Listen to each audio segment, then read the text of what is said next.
This is Whataburger Friday Night Stars, presented by Game On Sports, live from the Star in Frisco, Texas, and the Dallas Cowboys headquarters. Here's Kyle Yeomans, Zach Walchuk, Eric Chiafalo, and Heckma Harrison.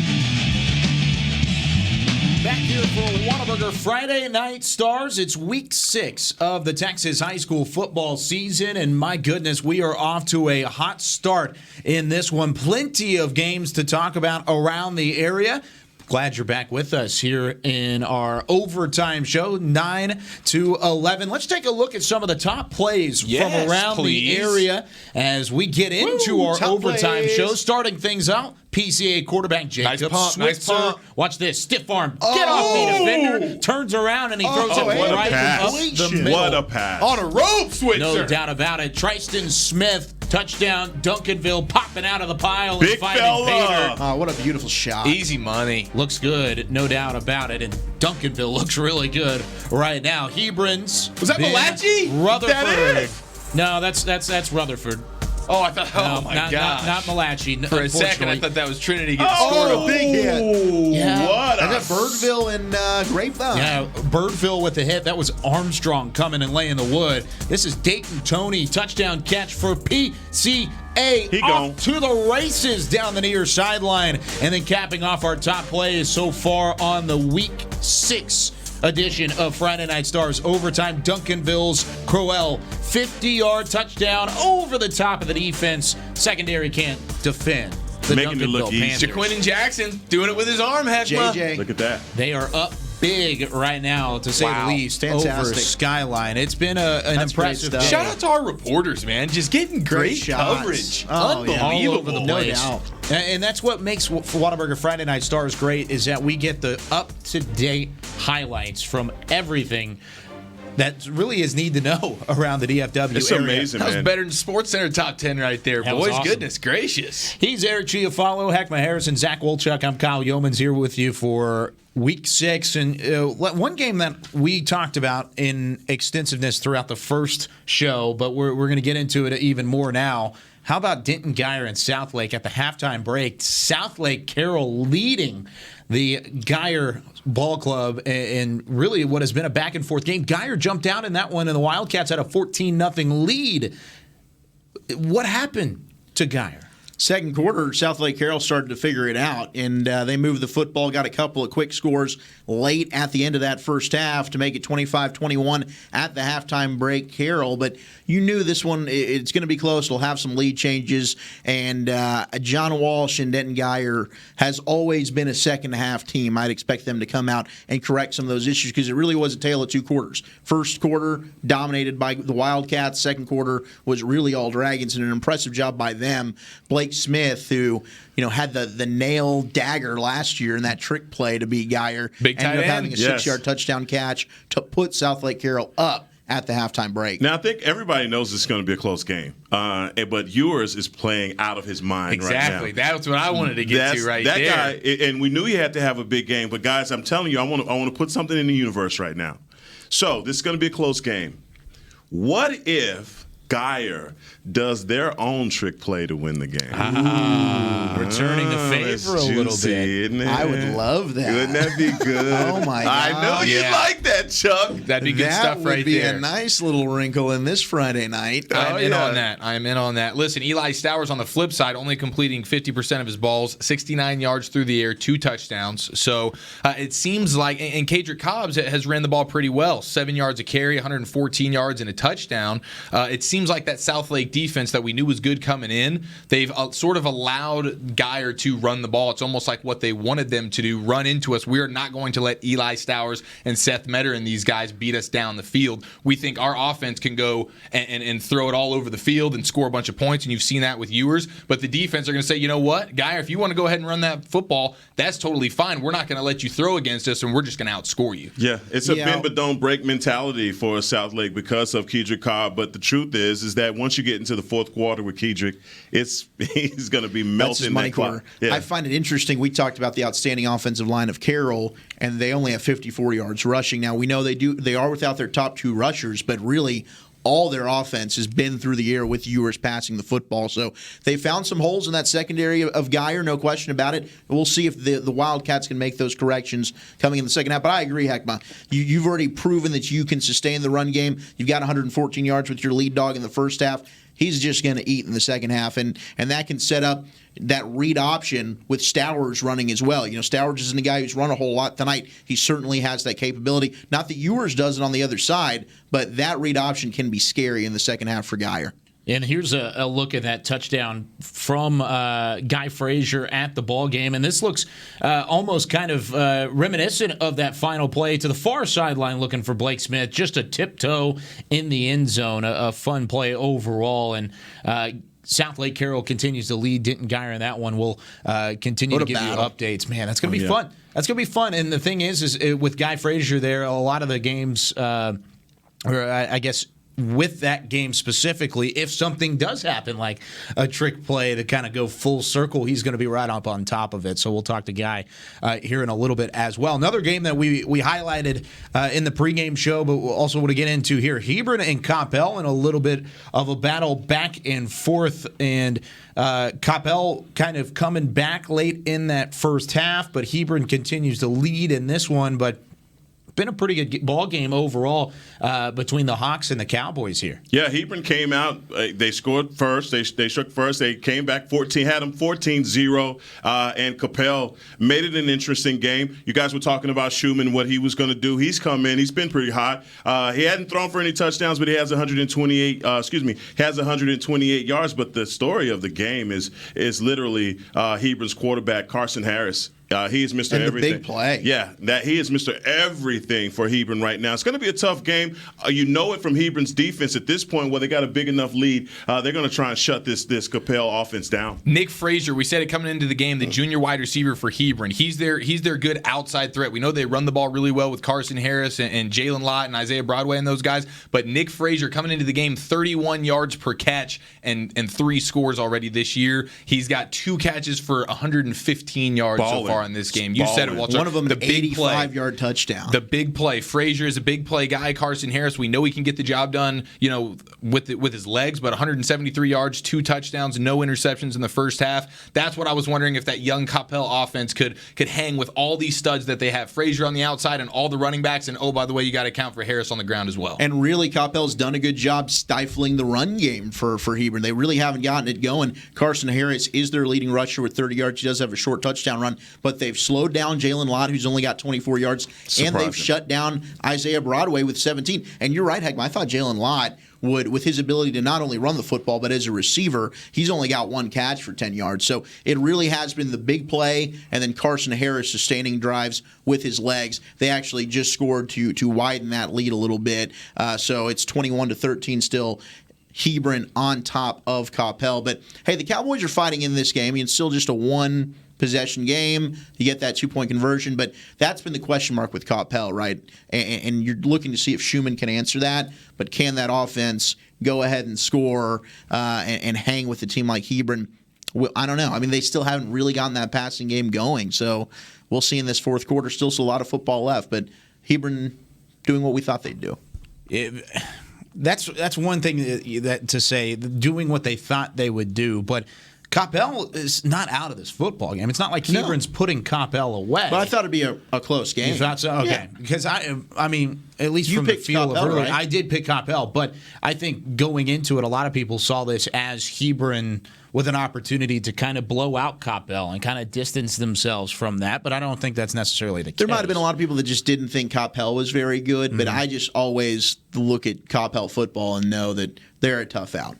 No doubt. They're not what they were, say, 8 years ago when they were a legitimate contender and forced to be reckoned with. But Coppell is not an easy out week in and week out. They're always going to make. And you got to wonder when they're going to settle in on a quarterback, right? Because Schumann's sort of shown up the last 2 weeks. He's been the better quarterback tonight. Walker comes in there. He's 3 for 8, 50 yards and an interception. The only turnover for Coppell in this game so far. You got to wonder if at some point the senior Schumann just sort of pulls away and just becomes the guy. Because when you go back and forth with these guys, it can be tough. It can be tough for a team to not have the one one guy on offense that you can depend on and look at and know. That's a good point because the rhythm of these guys are completely different, and it throws your offense off. But we got to give a lot of credit to what Capel has done already by shutting down Isaiah Broadway. I think that's the story coming from this game right now. And like you said, it's not over. No, not at all. And I think Schumann's their guy. You know, I think so, not too. that we've really been able to watch the game, but Schumann just seems like the more productive player, not only through the air, but being able to give you something on the ground, something that Ryan Walker really is not providing you. So I think Schumann's won that job, but we'll see what the coaches want to go with. Yeah, they just keep going back to Walker, though. At the end of the day, Walker's still getting plenty of reps, and if you're the guy, you're the guy. I mean, Walker in the first half, he's throwing the ball 8 times, so he's getting plenty of run out there. At some point, you got to think if you're Capel, just settle in on Schumann and let him go run the offense. Yeah, and I'm surprised that it's actually taken that long for that. Me too. And part of it's decision probably to be made. Part of it is probably a credit to Walker, who probably showed up all throughout training camp and did the right thing and was there. You know, he's been there a little bit longer probably, and Schumann transferred in, so it's Knows a the little bit system. it's a little bit slow going there early on for Schumann, but clearly the cream rises to the top, and that's sort of where Schumann is at this point. Yeah, and that'll be an interesting kind of battle going back and forth to look at. A battle we've got going on in Aledo, though. Midlothian 21, Aledo 21, and Midlothian's driving inside the red zone with just under 12 minutes remaining in the third quarter of that one. But Aledo, a ball club that we talked about earlier, kind of having to deal with a couple injuries. McClellan not in the ball game for the Aledo Bearcats, and Midlothian showing up in what could be a monumental district win for the Midlothian Panthers. Yeah, Midlothian had the lead at the half. They were up 21-14, and now coming out into the third quarter to open things up, Aledo went down and scored to tie the game. But yeah, you said it. I think the credit needs to go to that Midlothian defense being able to slow down Aledo, and obviously without their guy Jace McClellan, that's going to be it's going to take a little while to adjust to that. But you thought JoJo Earl could sort of slide right in there at the running back spot, and really without them missing a beat. But it's not the easiest thing in the world when you lose a star-studded back like McClellan. So Bishop and company got to pick up the slack, and Bishop now 4 for 5, over 100 yards, 2 touchdowns, and JoJo Earl, he's only ran the ball twice. He's had big plays on the ground both times, and he's got 3 catches for over 60 yards and a touchdown as well. It seems like right now JoJo Earl is the offense, and without McClellan, having that 1-2 punch is something that Aledo isn't used to playing without, but maybe they're going to get going here in the second half, and we've seen him put up 60 points in all but one game this year, so we know they're good for as many points as you could fathom in the second half. 210 rushing yards for Midlothian. That's outstanding. And you noted, Aledo, they struggled to stop Geyer's run game, and Midlothian being what they want to do, run the football. They're doing that with success, and they're playing a clean game. One penalty for 10 yards in this one. When you're playing against those teams like Aledo, the Allens of the world that are used to winning, they've got these streaks like 80 going on 86 straight district games. It's because these teams don't beat themselves, and they capitalize off of your mistakes. But Midlothian's playing a clean football game right now. No turnovers, 1 penalty. They need to keep doing that in the second half. They want to knock off Aledo at Aledo. And then no turnovers. Last week they had 2 costly turnovers that really had them losing that game. And on the flip side, Aledo forced 5 last week. So we know their defense can really do that. If you get sloppy against Aledo, they'll make you pay for it. Midlothian doing a great job being disciplined in the first half. And the first down differential, 19-8. Midlothian sustaining drives. Aledo not so much. Yeah, Isn't that surprising? I'm sorry to cut you off there, Heckma, but a team like Aledo, especially that has so much pride with their running back position, how do you not have somebody aside from Jace McClellan waiting? Like, you've got to put JoJo Earl over there as your backup running back. I just don't get, and I understand you're a 5'8" school, but how do you not have somebody that can at least get you by without your stud and Jace McClellan? You've got to move your best receiver over to the position. That's surprising to me from Aledo. Yeah, I think that they already had JoJo Earl set up to be that guy with McClellan going out, and it's just time for them to get a test drive going with them. But the other point is that Midlothian is a lot better than we thought. They're stacking the box and making sure that Earl doesn't get off, but also what they're doing in the running game with Hill right now, who has 78 carries. So where I'm more surprised about is just the fact of the 210 rushing yards that Aledo has given up. This is a defense that doesn't give up a ton of yards on the ground, and they finally do something like that. Well, first game of the season. Yeah, we saw it with take Geyer out of the equation. Let's take Geyer out of it. But that's the only time that we'd ever seen them give up the type of running yards in the as far as the history of their reign at the top of 5A. Well, they did it again here a moment ago. Jeremy McCoy takes it into the end zone on the outside, second touchdown of the night, and now Midlothian leads Aledo by a score of 28-21, and then another update from Mallory Hartley at Coppell. How about this? Coppell now down 28-13 as Carson Harris finds the end zone, his second score of the night. Stud, man. That What guy's a having run. an outstanding game for What a Hebron. run. Yeah, and so Hebron now leading Coppell 28-13. Look at the excitement on this play whenever he comes back to the near side. Just you could tell it's a rivalry game just from how happy he is just to find his way in the end zone. I mean, to be able to celebrate with your teammates that way and show that kind of emotion shows that, hey, this is a ball club in Hebron that is not taking the Coppell Cowboys very lightly. Looking at some of these other scores from around the area, Bishop Lynch in Fort Worth Nolan. This was a close game, or not a close game early, but Bishop Lynch actually early in this ball game kind of going back and forth with Nolan, and now Nolan kind of proving themselves a little bit. 24-6 the score in that one. Is this surprising to you guys to see Bishop Lynch kind of taken down like this? Jimmy Taylor, like I said from the beginning, this kid is a stud, and he came right out and he went to work versus Lynch. I thought that the defense would for Lynch would have something to say, but not so much. I mean, their running game. I'm going to get this name right. Amika Megwa. Their running back.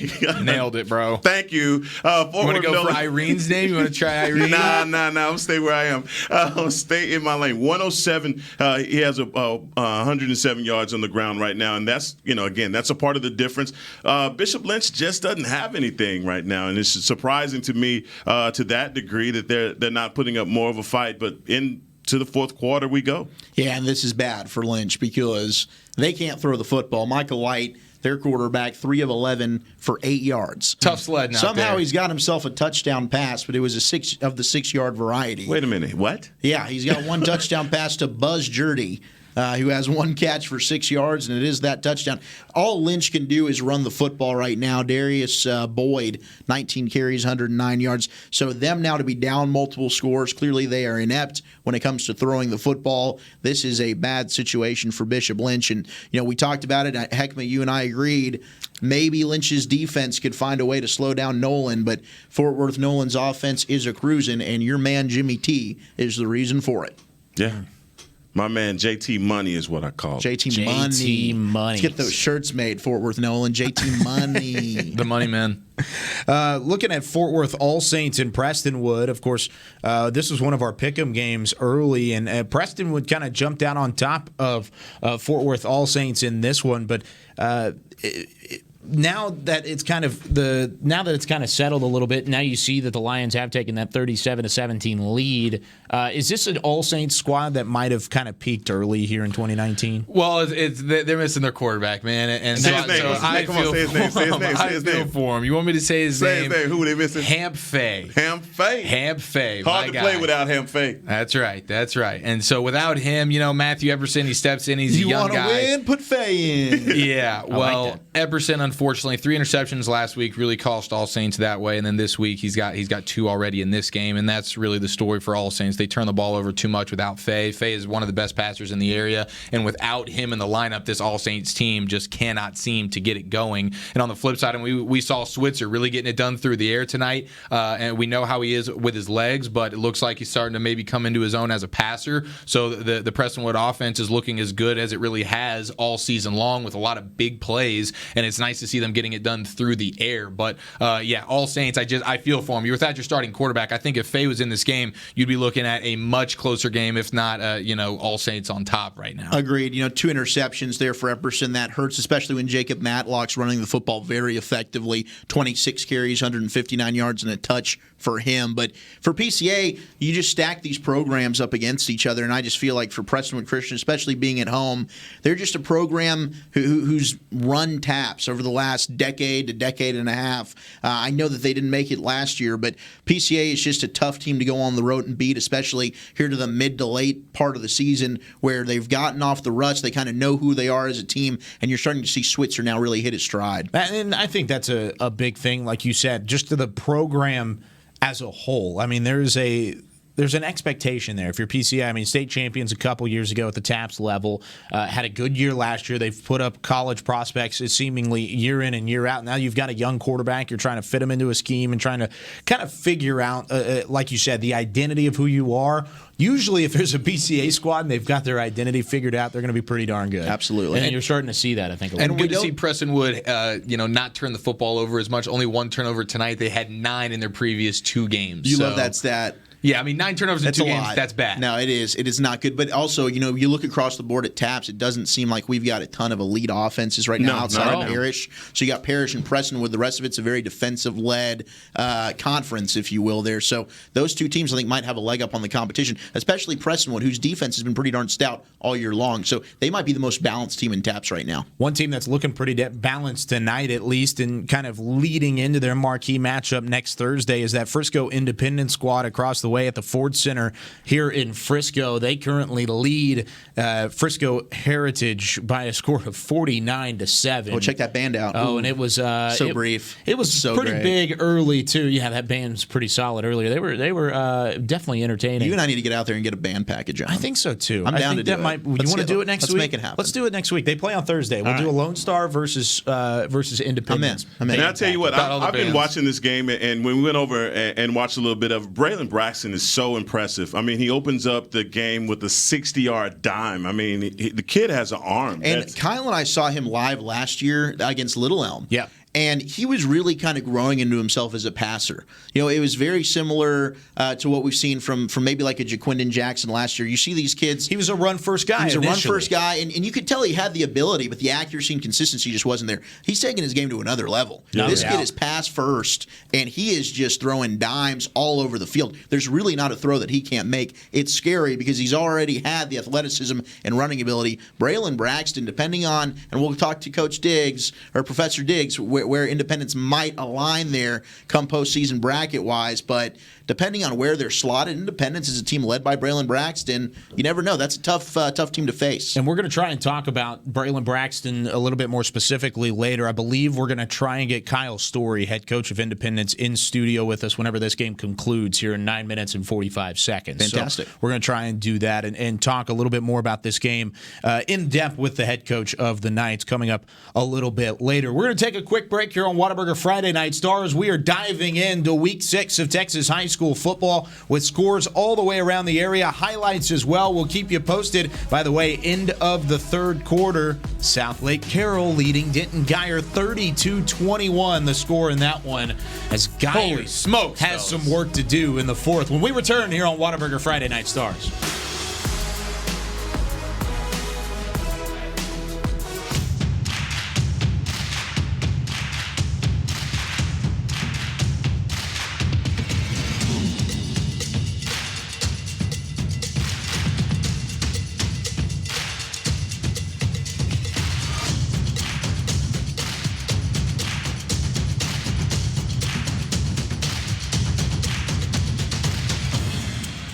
Gear up for back to sport at Academy Sports and Outdoors.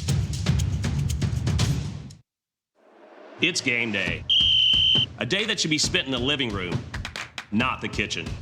So next game, you just worry about the score, because we've got the food covered.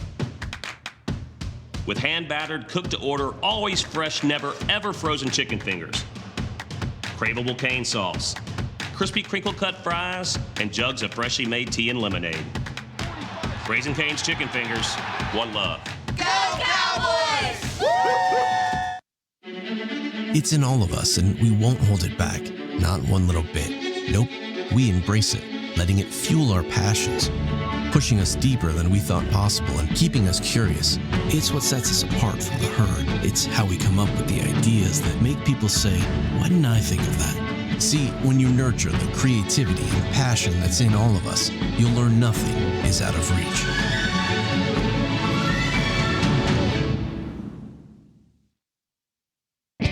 Get excited, Whataburger fans. Our one-of-a-kind mushroom Swiss burger is back. And now it's an all-time favorite. If you love mushrooms, you're going to love this burger. The double cheese, the mushrooms was absolutely amazing. It's a really good balance between the mushrooms and the Swiss. That au jus sauce on top. The creamy au jus sauce. It really complements the mushrooms. Everything just works perfectly together. It's just perfect. Every bite's perfect. It's not just a mushroom Swiss burger, it's a Whataburger mushroom Swiss burger.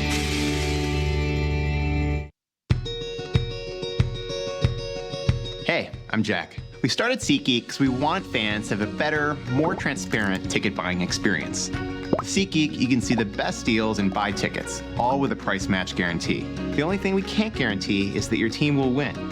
So use the code TICKETS20 at checkout for $20 off your first order.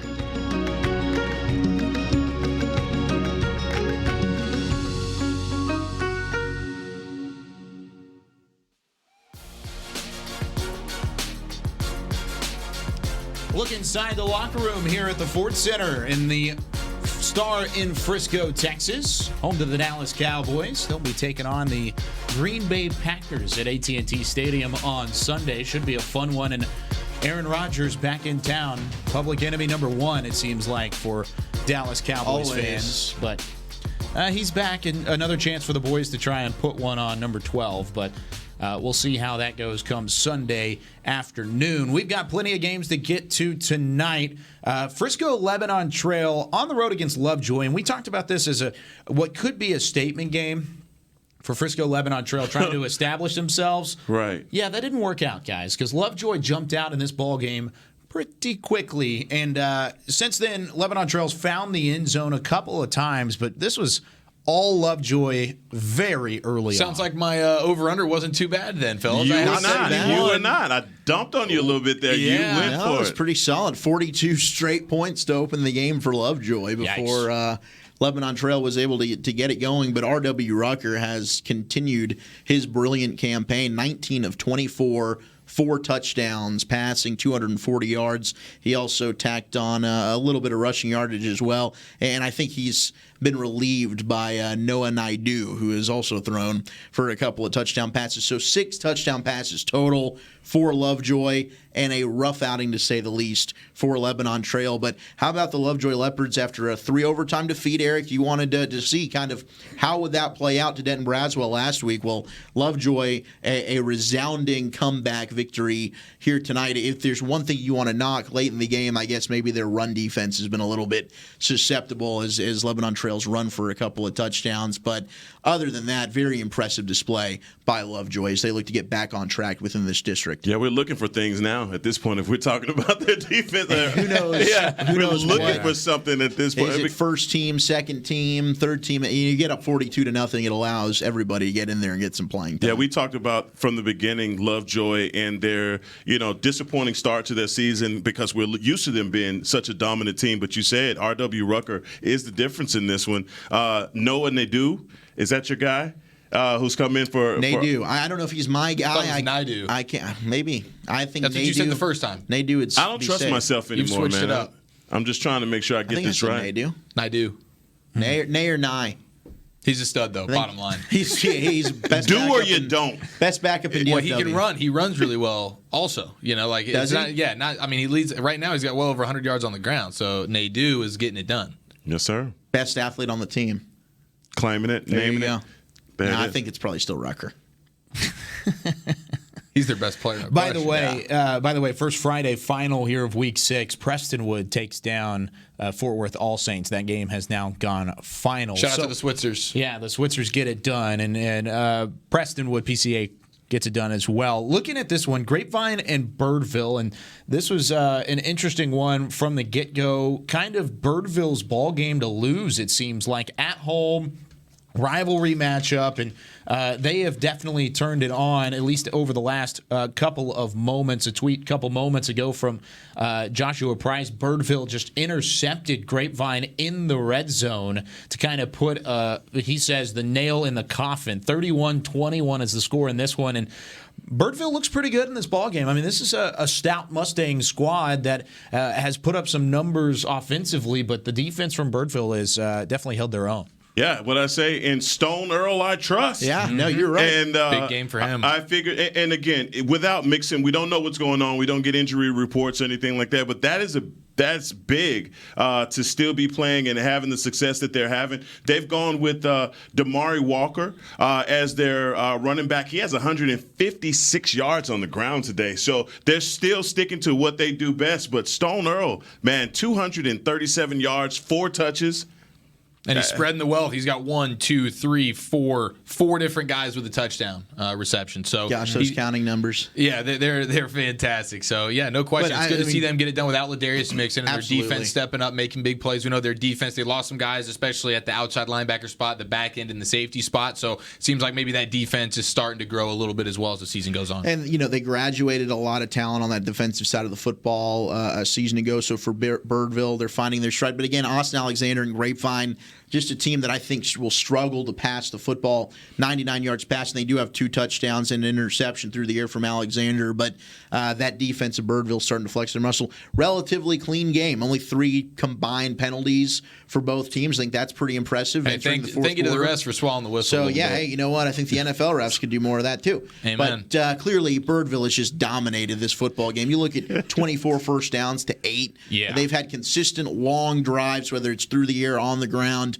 Just a very balanced overall performance. Yeah, they shut down your guy, Caleb Tejada. 9 carries, 31 yards, under 4 yards per He's carry. just not living up to the family name. They got him Tejada out of there, boy. Yeah, that's right. So pretty impressive win, or what is seemingly what looks going to be end up being a potential win for Birdville. I mean, there's still some time left, There's but some time. We'll get that whenever it comes. Update from Hebron and Coppell as we talk about that game. Pick 6, Mallory Hartley on the sideline in this one, and you see it right there, just batted around, and he goes all the way that's the a house other call. direction. That's a house call. In traffic.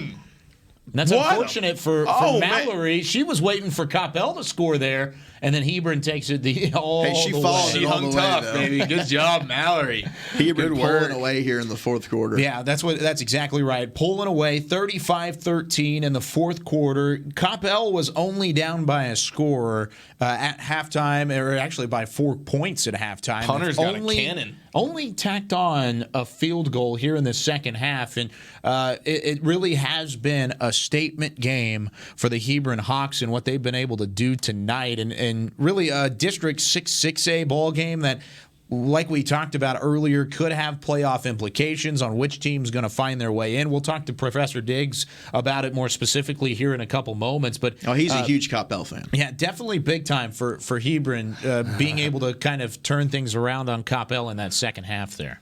Yeah, how do you feel about that? I don't like it very much. Why? I was the only one that picked Coppell. He's the only one that picked Carroll. So so I'm going to get that back, guys. We'll see. Hey, be careful. We'll see. Coach Walsh has got something under his sleeves here, in his sleeves, under his head. I don't know where it is. By the way, he's keeping something. Southlake just scored. It's 39-21. It's not over yet. God, just wanted to let you guys Geyer know. is vomiting all over themselves. Quinn Ewers. What a baller. I mean, I'm on? just assuming that's like his 6th touchdown pass of the night. Most likely.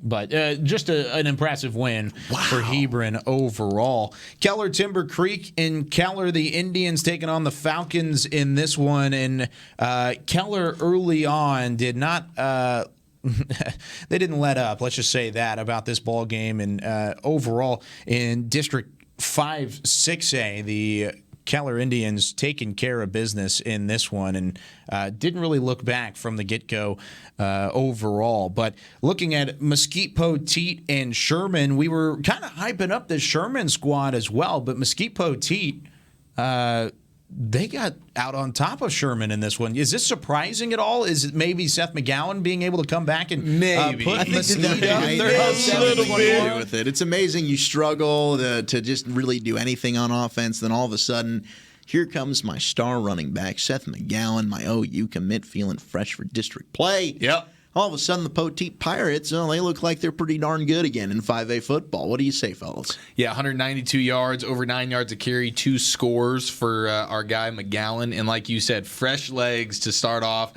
district play over there for the Pirates. That was well timed. Whatever that weird situation was with They Old figured it McGowan, out real quick, didn't they? Got they? it figured out in the nick of time. Way to go, Pirates. I can't believe how Sherman has kind of fell off, man. They had a few great victories at the beginning of the season. They had running game, defense, all of these things going for them. And Seth McGowan. Not a good night for the Bearcats either. Sherman Bearcats taking the L. Looks like the Alito Bearcats struggling at home against Midlothian. Not a good night for the Bearcats. Well, and it's funny you mentioned that that Alito Bearcats squad, and we're talking about how they've been struggling against Alito here over the last couple of moments. Here's an update from Lincoln Reville. Midlothian up by a score, and then they pick it off over the middle of the field. The interception has the Panthers back on offense. Underneath 6 to play now. We could be witnessing some history, folks. This would be quite the victory for Midlothian, probably the biggest that they've had since I've been born. And Alito losing twice at home this year. Could we see in the same season Highland Park's home streak go down and Alito's district streak go down? Both trying of to go them for 86 right now. Home Alito. losses, unbelievable. And I still think Plano West is going to win a ball game one of these I'm days. with you. So that streak could You know come what? to it I again think it's here in going to happen 2019 next too. week. Oh, are they playing Plano? We'll see. Plano squeaked by the hair on their chinny No, chin who they got cheeks. next week?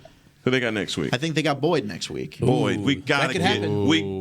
get Plano West. I think a Plano victory. West can This beat is- Come on, West. I believe This this is West. too much. I'm going to write myself a note. We're sending a reporter out to Plano This West. is too much. Which Putting is the in first call. victory in how West many years? gets the win. How Let many me make decades? sure it's Boyd. It's been This is 3 years. 3 years. Gotcha, That's yeah. I depressing. think they Feels lost like 3 31 decades. straight. It's something bad. Yeah, that's not good. It's bad. Not good at all. Man. Not good. Wait, so they already played Plano, huh? Yeah, I don't know. It's not Last likely. If week. they've already played Plano, couldn't get the dub there. Tough to I don't know. imagine They might be able could to really beat Plano anybody. East.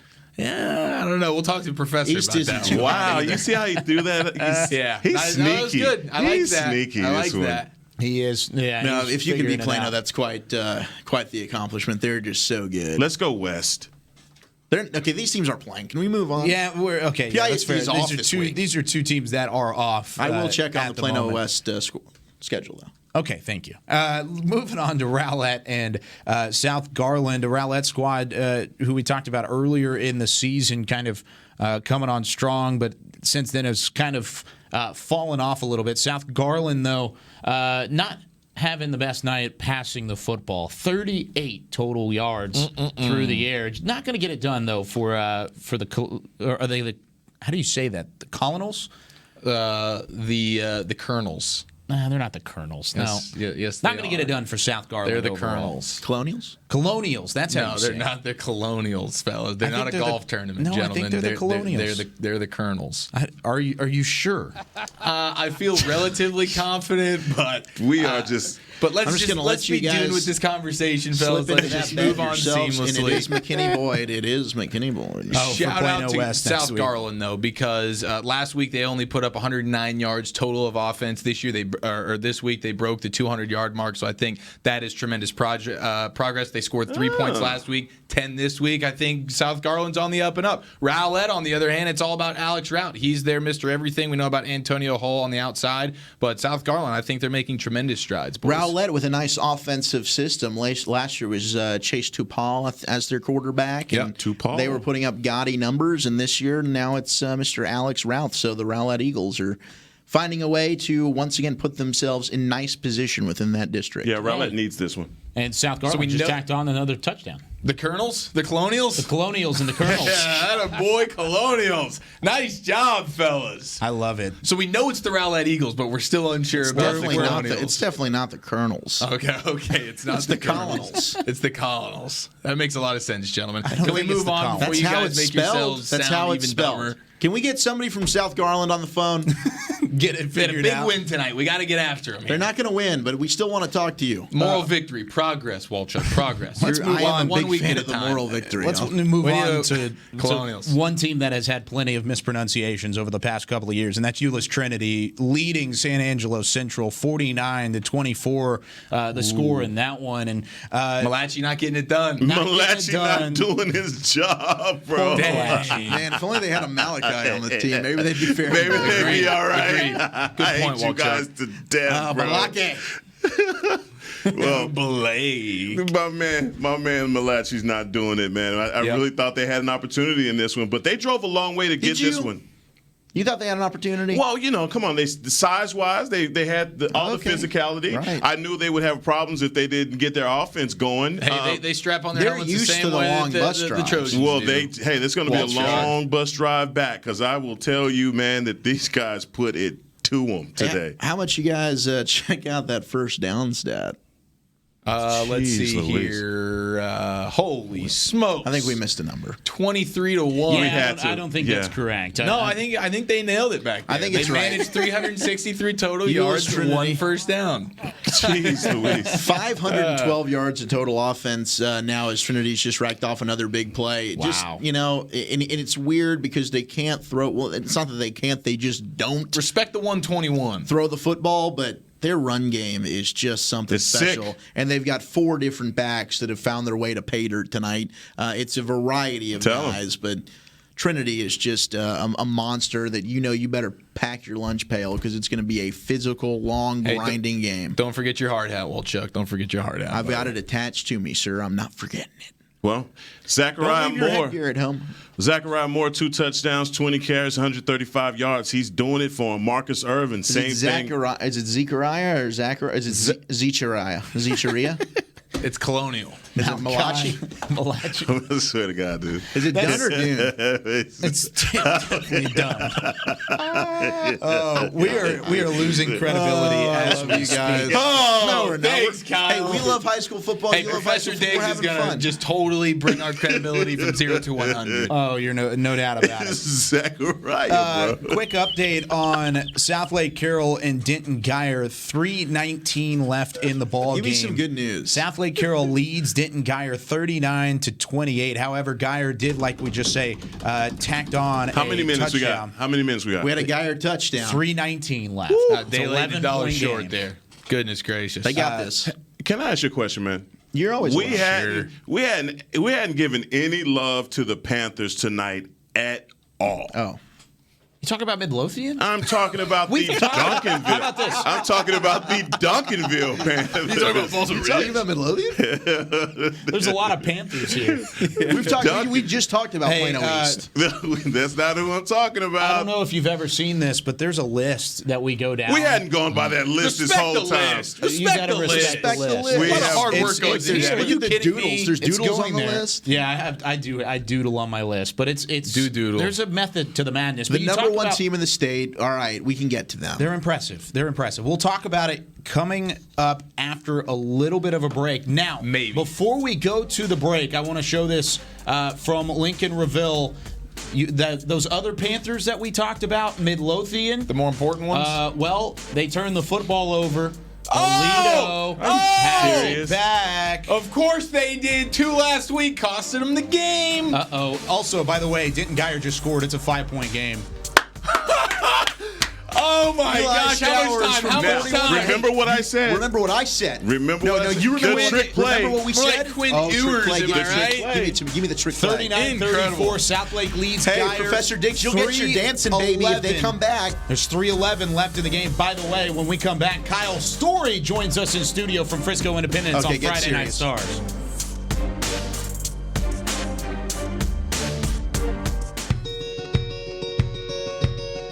Hey, I'm Jack. We started SeatGeek because we want fans to have a better, more transparent ticket buying experience. With SeatGeek, you can see the best deals and buy tickets, all with a price match guarantee.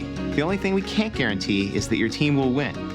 So use the code TICKETS20 at checkout for $20 off your first order.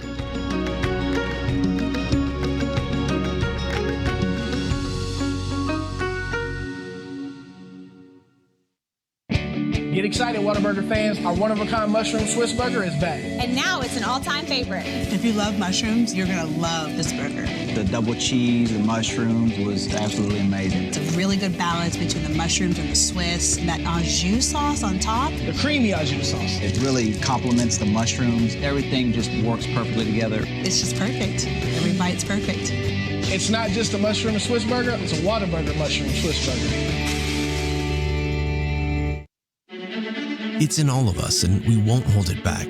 Not one little bit. Nope, we embrace it, letting it fuel our passions, pushing us deeper than we thought possible and keeping us curious. It's what sets us apart from the herd. It's how we come up with the ideas that make people say, why didn't I think of that? See, when you nurture the creativity and passion that's in all of us, you'll learn nothing is out of reach.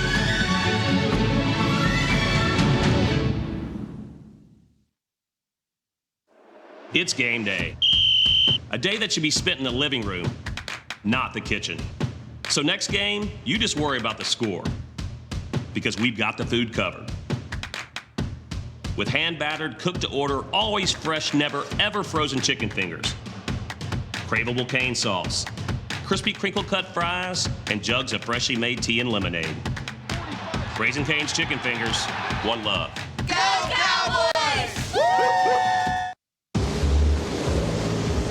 I want it. I can't believe it. That cow brought his karaoke machine?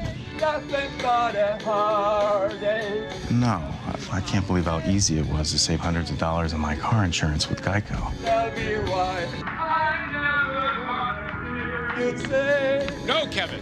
Go, Kevin. No. Believe it, Geico could save you 15% or more on car insurance.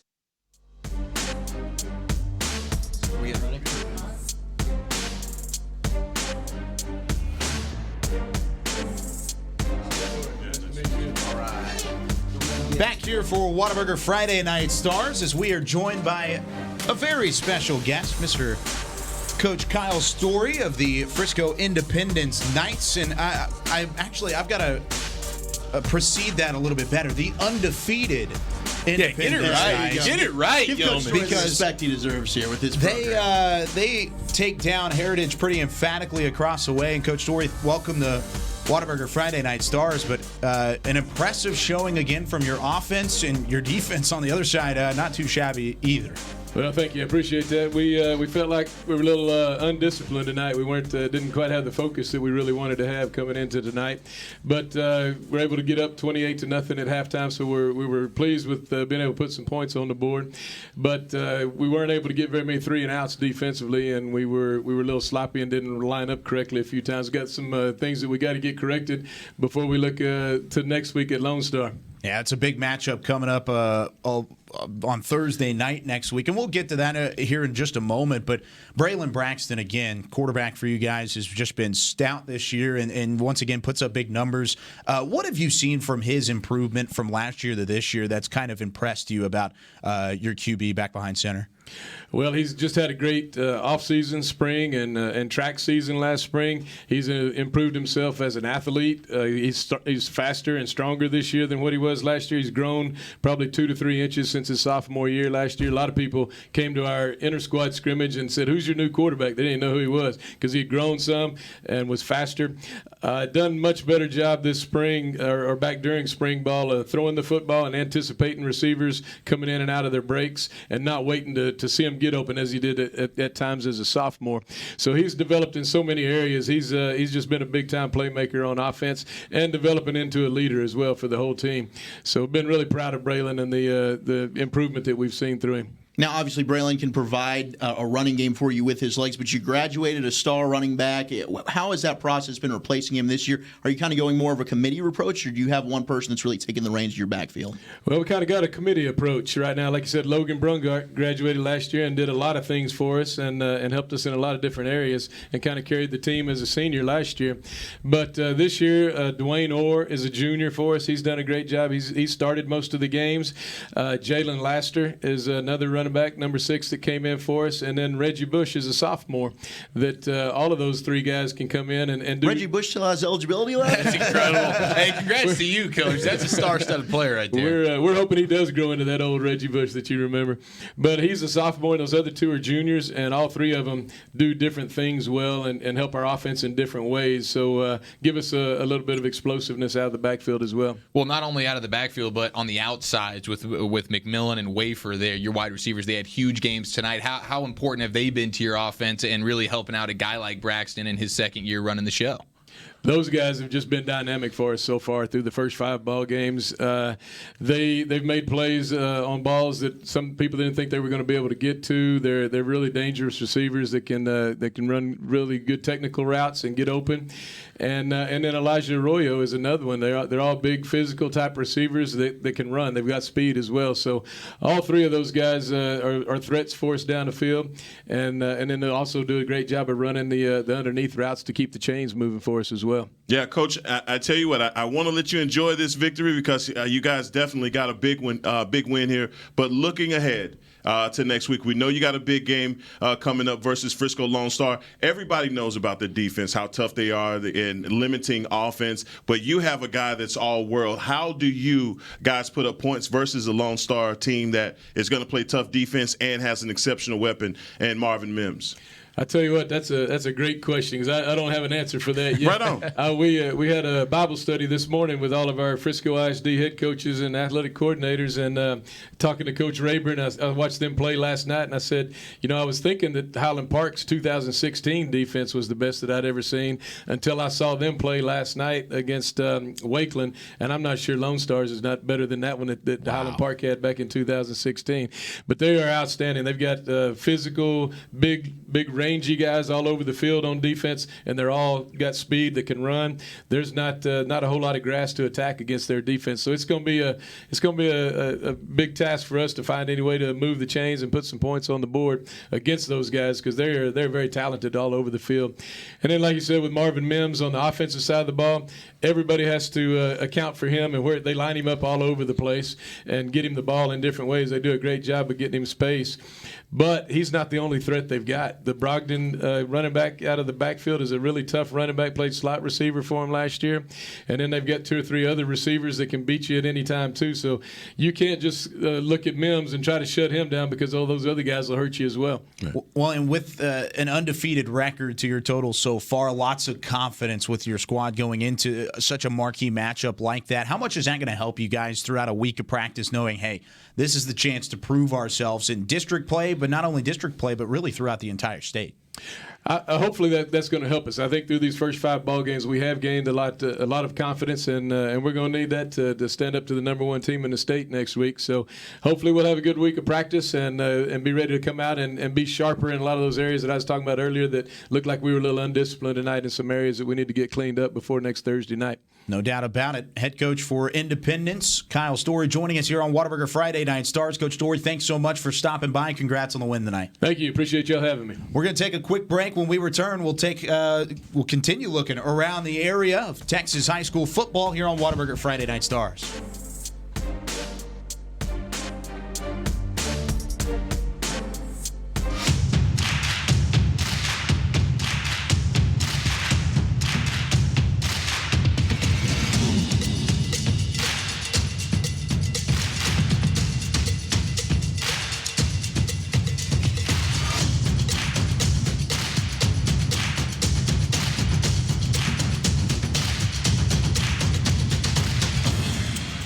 Gear up for back to sport at Academy Sports and Outdoors. It's game day. A day that should be spent in the living room, not the kitchen. So next game, you just worry about the score because we've got the food covered. With hand-battered, cooked-to-order, always fresh, never, ever frozen chicken fingers, craveable cane sauce, crispy crinkle-cut fries, and jugs of freshly made tea and lemonade. Raising Cane's Chicken Fingers, one love. Go Cowboys! It's in all of us, and we won't hold it back. Not one little bit. Nope, we embrace it, letting it fuel our passions, pushing us deeper than we thought possible and keeping us curious. It's what sets us apart from the herd. It's how we come up with the ideas that make people say, why didn't I think of that? See, when you nurture the creativity and passion that's in all of us, you'll learn nothing is out of reach.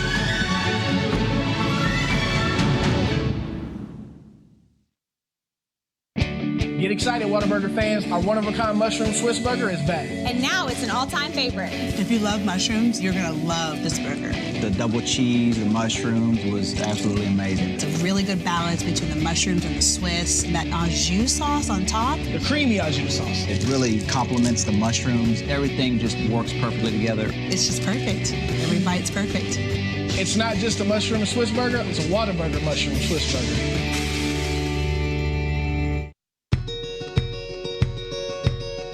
Hey, I'm Jack. We started SeatGeek because we want fans to have a better, more transparent ticket buying experience. With SeatGeek, you can see the best deals and buy tickets, all with a price match guarantee. The only thing we can't guarantee is that your team will win.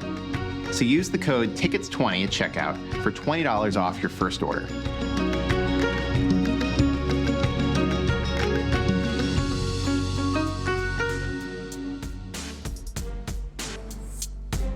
On the road for sure. Right? Whataburger Friday Night Stars here from the Star in Frisco. We've got ourselves a little bit of a lead for the South Lake Dragons. Take a look at this long touchdown play. Ewers over to Blake Smith. Ewers, not Ewers. Excuse me. I was reading the tweet. But look at this. Just found his way open again. Oh, that's dime. That's look pretty. at the dime from Ewers in the back of the end zone. Blake Now, Smith continuing loves with playing this, Geyer, we're going to man. continue looking at some of these tweets from Uncle Fraz, Mr. Guy Frazier. On the other side, defensively, Geyer stopped on 4th and short, and Southlake took the momentum back, leading in that ball game 46-34, or that one 32-21, and then turning around after that, Southlake had an opportunity to kick a field goal and make it a 2-score game even, but they missed it. Just short. A little bit short. So it's an 11-point game, now a 12-point game. Southlake and Denton Geyer in this one,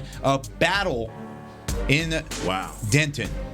Dude, big ups to Southlake and their young quarterback, the sophomore Quinn Ewers, over 300 yards passing, 4 touchdowns, and over 100 yards on the ground with 2 touchdowns. It's ridiculous. Monero getting it done as well, making plays through the air, 5 catches, over 100 yards. And that Southlake defense, holy smokes, holding Stowers to under 200 yards through the air, and Kadrick Cobbs, who had over 100 yards in the first half, at about, I think he had 114 at the first half. Now he only has 113. So that run defense started stepping up bigger in the second half for Southlake, and once they started to extend that lead, now you become one-dimensional if you're Geyer, and that plays right into the hands of Southlake. Yeah, you got to talk about the job that Coach Dodge has done in this game. I mean, shout out to Coach Walsh, great job, but just scheming for this game. Geyer looked unstoppable on every end of their offense with Metter and Stour and Cobb. In-game adjustments. First quarter was all Geyer, and then Southlake Hero completely flipped the script in the second quarter. Yep. They go into halftime with the lead, and then they come out and Geyer, which I talked about, they're accustomed to being a second half team. Well, Southlake Carroll didn't skip a beat, and they've continued to put the pressure on. Geyer's missed some opportunities here. They go for it on 4th down in Carroll's territory. Carroll gets a stop. Geyer did force a fumble here late in this fourth quarter to get the ball back, but just any time that Geyer gets close, Southlake Carroll and Quinn Ewers has been able to make a play to say, no. We're going to go ahead and keep this cushion. This is not happening. You're not coming all the way back. So for Quinn Ewers, 6 total touchdowns. A sophomore last week, he picks up an offer from Texas. He's getting a lot of Power 5 schools that are starting to look at him, and rightly so. This sophomore playing big time here, and I believe this is that 70-yarder. That's just to the Ewers. house. That's a huge portion of the football game. Geyer's got the momentum. They're at home. They're coming back. It's a 5-point game, and Ewers goes 70 yards to the house. Yeah, that's incredible. That is a back-breaking play for your defense when you give up a quarterback sneak like that and he goes 70 yards, house call. Yeah, that's a big one. But the whole thing is, if you look at the numbers from look at it from a statistical standpoint and not look at Southlake Carroll, and you look just at what Geyer's done, it looks like they're taking care of business. Every morning I wake up, these are the numbers that I see from Geyer. But it has more to do with the fact that Southlake Carroll is a really good coach team.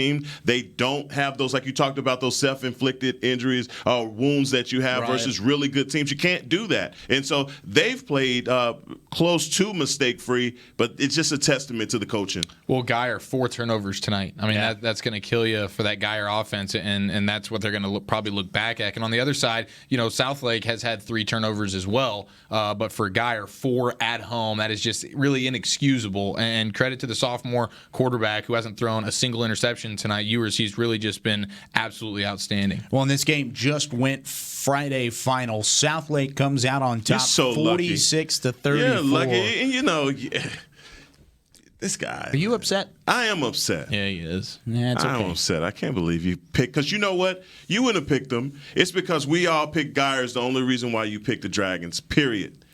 You'd have picked first. You'd have picked Geyer. You're setting this up. And you know what? We got to have somebody else do the pick 'em who picks. Who's the host of the show? You are. Thank we you. all know who the host of the show is. That's what I thought.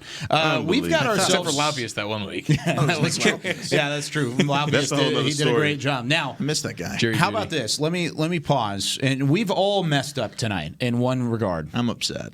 Is this the Malachi thing again, man? It's not the Malachi thing. All right.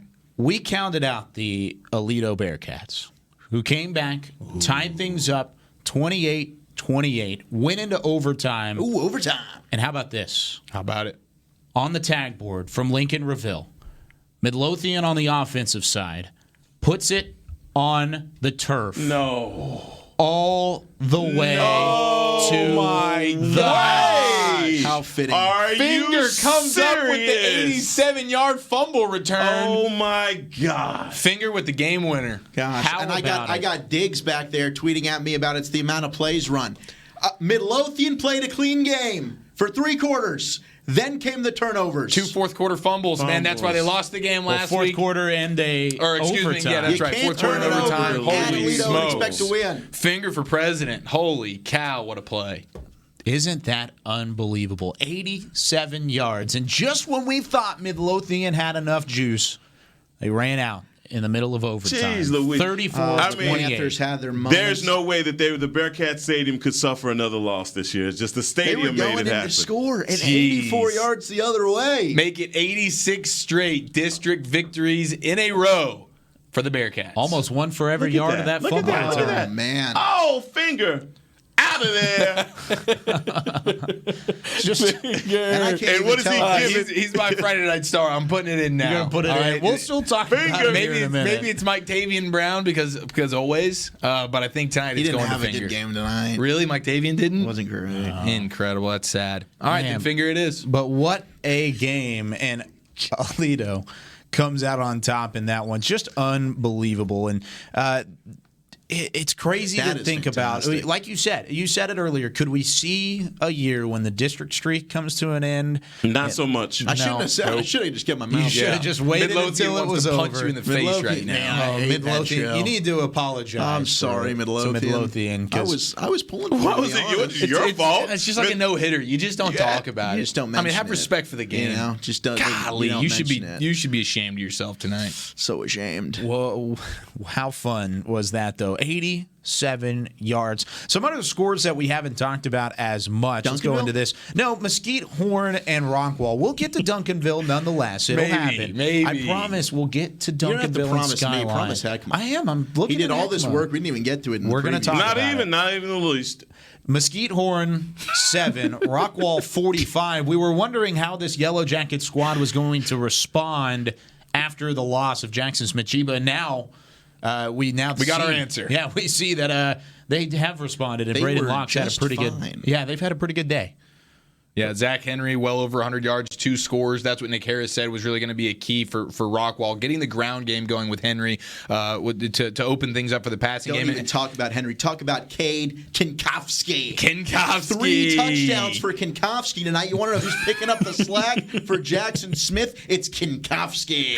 He's got 3 catches, all 3 of them for touchdowns. That's efficient right there. Kinkowski, the touchdown maker, my friends. Braden Locke's best friend. Yeah, Braden Locke, and he's not having a typical Braden Locke-like performance where it's well over 400 yards and 4 touchdowns, but very efficient, at least in terms of touchdowns. But 15 of 31, that's not as high of a completion percentage as you'd prefer. But once again, 45 points for Rockwall. Hats off to them. The Orange Jackets getting it done without their best player. Those are your guys. But Zach Henry, I mean, look at his stats: 19 carries, 115 yards, 2 touches. Okay, Zach Henry did play well too. Thank you. I'm like, I mean, you're shutting my guy down. I'm like, he scored twice. Zach Henry played, hey, Zach Henry, you played great. He's no Mike Davian, but give me a break. I mean, hey, we were looking for what they were going to do as a team to supplement what Jiba, his absence was going to be, and obviously it's a whole team effort, and they got it done. And Mesquite Horn was just coughing up the football left and right. 3 fumbles lost.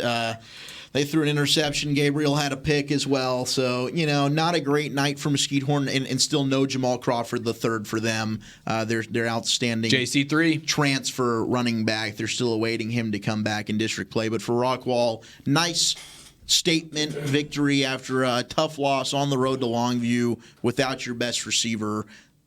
Hats off to the Rockwall Yellow Jackets. They do turn it around, and it is weird that they're the Yellow Jackets and their colors are orange. It's extremely They're orange and white. I don't think we talk about it enough. All right, Heckma.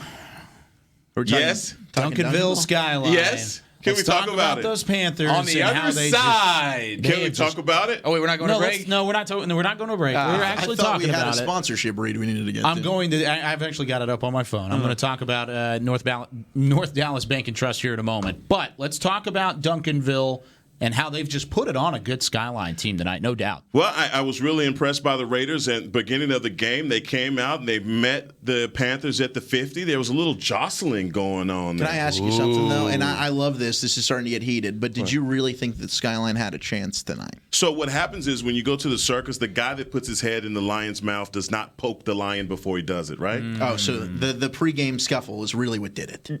Yeah. Well, it might have had an impact. The bear, and the bear woke up. So they only are beating them by 61 points at this. But geez, Louise, look at that defense. So there was some tomfoolery going on before the game. A little bit of tomfoolery. Did we have anyone there?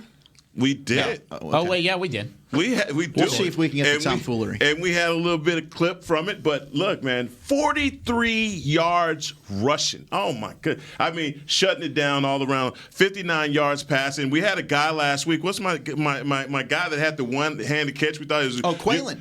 Quaylen. No, just Quaylen. Quaylen? My man Quaylen. Quay. Him and the other guy with the running back that they had, right? The Quay brothers. Yeah, that's right. All right? But then they come back today, and the Quay brothers. Quaydarius Davis. Thank you. And then it was another Quay somebody. Quaylen's the running back. Right on. Well, then there's Jaquindon.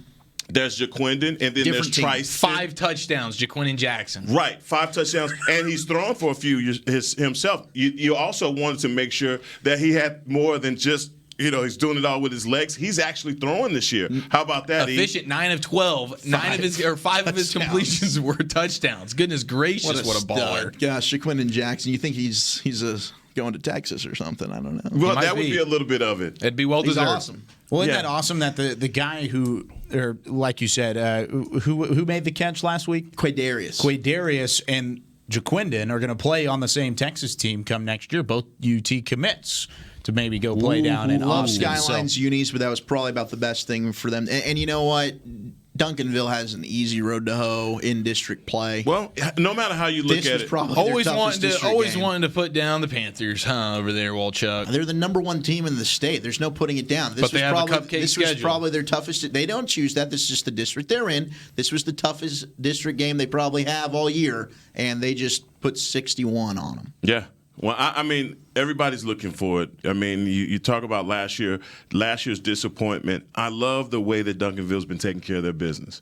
They've gone out about it, a business workman-like approach. They took care of the guys from St. John's from D.C. I mean, spanked them.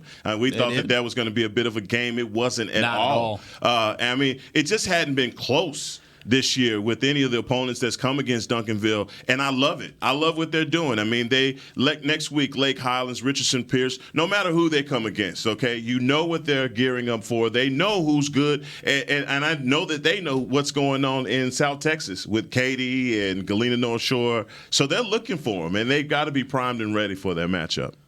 Yeah, another big-time Duncanville win. It's almost like it's clockwork for Duncanville, blowing out big-time district opponents. I mean, you think about it, Skyline might have been the best chance for that district to get a win against Duncanville? Richardson, Berkner, J.J. Pierce. Lake Highlands. Oh, yeah. Show some love to Lake Highlands. Lake Highlands, maybe. W.T. White. Maybe they'll score? I still think Skyline was better, though, overall. But before we head into break, I do want to tell you about North Dallas Bank and Trust Company. For nearly 60 years, they have been dedicated to helping Texans like you meet their financial goals with service banking centers over North Dallas, Irving, Plano, and Frisco. And then North Dallas Banks also aim to provide banking for smarter choices in business and in life. For more information, you can go online to ndbt.com.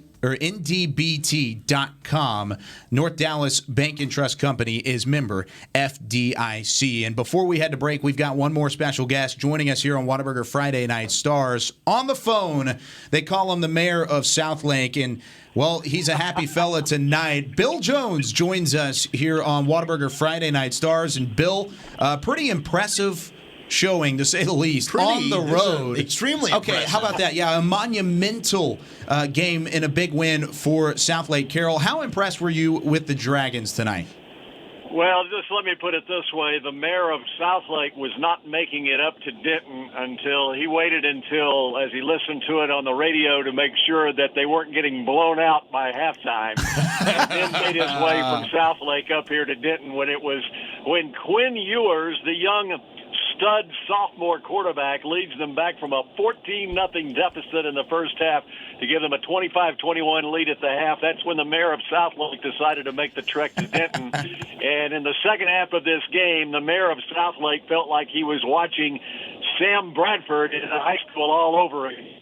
Wow. Special. Quinn Ewers, who got offered by the University of Texas last Saturday. Yeah.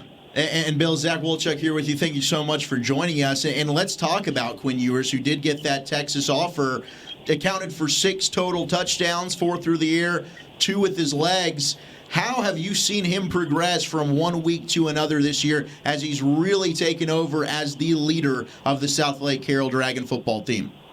Well, as a matter of fact, I just saw his dad as I was leaving the stadium, and I just told him what I'm about to tell you. To see his progress from week 1 until week 5 has been remarkable. I can only imagine what it's going to be like the next couple of years. He plays with such poise that's beyond his years. He had another touchdown pass that was ruled out of bounds, but the kid was inbounds on a third down play, so he should have had another touchdown. But also, I mean, this team is playing. They were playing a fourth-string freshman running back. Their top 2 running backs are out with an injury. Their third-string running back fumbled a couple of times early in the game, so Riley Dodge put his freshman in there, and he finished the game at running back. They're also missing their best player, R.J. Mickens, the Clemson commit, who plays cornerback and also plays wide receiver. But I've been very impressed with just how he's played in the first 5 games of his varsity career. Bill, how impressed were you with the Southlake defense, forcing 4 turnovers, holding Stowers to under 200 yards through the air, and Cobbs in the second half really couldn't get going much at all? How impressed were you with that Southlake defense, with this being obviously their toughest test of the year? Yeah, I was very impressed with them. Keep in mind this is a Geyer team that scored 61 against Toledo in the first game of the year, and I got here at halftime, and in the first play of the second half, Kadrick Cobbs, the running back for Geyer, broke off about a 12, 13-yard run. It was fired up. He was running with a vengeance. About the 4th play of that drive, one of the linebackers for Carroll, stuck him and knocked him out of the game for a play. And then they had a 4th and 2 play, and he didn't run with near the same assertion that he did before. So that showed me a little bit about the Carroll defense there. And then they made some big plays. Eli Stowers, a junior quarterback, is a stud quarterback, and they weren't able to do much outside of early in the game. They completed a long touchdown pass to Seth Metter, and he broke free on a scramble for a touchdown late in the game. But they gave up 34 points, but in this day and age in high school football against that offense, I think that was a stout defensive effort by what is an undersized Carroll defense, again playing without R.J. Mickens. Hey, Bill, it's Heckma Harrison here, man. I feel like I just talked to you yesterday. I think you did. I did. All right. Hey, Bill, I wanted to ask you about the job that Coach Dodge is doing. I mean, this is a Carroll team that coming into it, I wouldn't say that they were, we thought they were the underdog by any stretch, but just Geyer had all of the momentum on their side. Some of the adjustments that they've made, just looking at the stats from this game. Talk about the adjustment that they made in the second half, and also just the job that Dodge is doing. Yeah, and I think he's got a good staff. I think he's got a real good defensive coordinator who made some of those adjustments on the defensive side. But, I've known Riley since he was in 5th grade, and I was one of his biggest supporters to get this job at a very young age, at age 29. I just think that I thought at the time, 18 months ago, that he was qualified for the position, and he has shown that over the last 18 months. I think that, and the other thing going against this Geyer team, John Walsh is one of the most respected coaches in the state. And, last year they played Geyer, and they won it on a trick play with 6 seconds left in the game. That John Walsh had this game circled on his schedule, not only because it's basically for the district championship, but also by virtue of what happened last year. In fact, at CBS 11, we sent a camera crew up to interview both coaches during the week, and John Walsh made the comment that, that what happened last year doesn't matter this year, but we do remember what happened last year. And we ran that last night on CBS 11. I said, whoa, Denton Geyer is loaded for bear. So, Carroll got their best shot tonight. And I think it says a lot about the Carroll team that they were able to survive it and actually win going away. And, of course, the lineage for Riley Dodge. Coach Todd Dodge was in attendance. You get a chance to catch up with the elder Dodge during your time there, Bill? No, I saw him down on the sideline. I didn't get an opportunity to talk with him, but I guess Westlake must be on a bye this week, and so it was nice that he was able to, for the biggest game of the regular season for his son, to be up here and watch this one. Bill Jones joining us here on Whataburger Friday Night Stars, talking about Southlake Carroll and Denton Geyer. The Dragons come out on top here in Week 6. Bill, thanks so much for joining us. We'll talk to you again soon. Okay, appreciate it, guys. Enjoy the show. Absolutely. Bill Jones joining us here on Friday Night Stars. Always fun to talk to the mayor of Southlake, Mr. Bill Jones, who, of course, has his Thursday night show called Whataburger Friday Night Stars up here on the Tostitos Party Plaza at the Star. But ultimately, that's a guy who knows his football. Oh, no question. He's comparing Ewers to Sam Bradford. You heard High that? praise, boys. Did you hear that? He loves his Oklahoma Sooners. Did you hear that? That's big. I heard that. I was like, wow, that's a Heisman Trophy winner. Not only Ewers' performance, but you asked a great question there, Heckma, and I thought that Bill, of course, gave a great answer. But, you guys know my respect for John Walsh and that Geyer program. But of course. Riley Dodge, checkmate tonight. I thought coming into the second half, Southlake Carroll got on a run there in the second quarter. John Walsh will go into the locker room. They'll find a way to make some adjustments. Well, it's not that they didn't, but Riley Dodge was just a step ahead. It seemed like all night long. And you knew that Bill Jones talked about it there with CBS 11 and some of the comments that John Walsh made also to the Denton Record Chronicle about, he regrets that timeout he had last year at the end of the game. He can say what he wants. Last year was last year, but like he said, they remembered it, and they certainly had this one circled. We've talked all year on this show about the revenge tour that Geyer's on. When they get shut out by Alito and Cedar Hill, they come back, they get both those wins, they avenge those losses this year. Tonight against Southlake Carroll, they have about as good a start as Geyer could ask for, and the Dragons come back at home and really dominate them from the second quarter on. Probably the most impressive performance of the night, Quinn Ewers and the work that Riley Dodge did with Southlake Carroll. Because to be honest with you guys, and I said it in the preview show, I thought Geyer was the much better football team, and I thought they'd win this game by 10. And it didn't happen. Yeah, this was a heavyweight matchup. This tonight was a heavyweight matchup when you talk about two teams that slugged it out. If you literally thinking about boxing, when your guy comes out in the first round, second round, third round, and he's slugging on you, and then something happens in the course of a fight where the guy responds and you're not ready to take that hit. Yep. I think that's what happened. 25 unanswered in the second quarter for Southlake Carroll. I mean, that is a response. And some of the big plays that they rattled off, that last one, I mean, literally, that is the dagger in the heart for Ewers on that 70-yard run. I mean, that will deflate all of everything that you have. And you saw that. And Geyer, like you said, the revenge tour, everyone that's beat them, everyone that played them close, they have made it a point to come back and destroy those teams. For some reason, this one just isn't the hump that they can get over, and I think it's become personal. It has become personal. Well, and this was a game that we talked about for Geyer as a win that could have kind of set them apart a little bit in the 6A ranks, saying that, hey, they took down Aledo, they took down these big time opponents, and then you run up against Southlake Carroll, and it doesn't necessarily go the way that you have. But is that just a statement on what Southlake Carroll has built, or is that what Denton Geyer has that much farther to go for? Does that make any sense? Like, which one is heavier, Southlake in their progress already, or Denton Geyer and how much more they've got to go?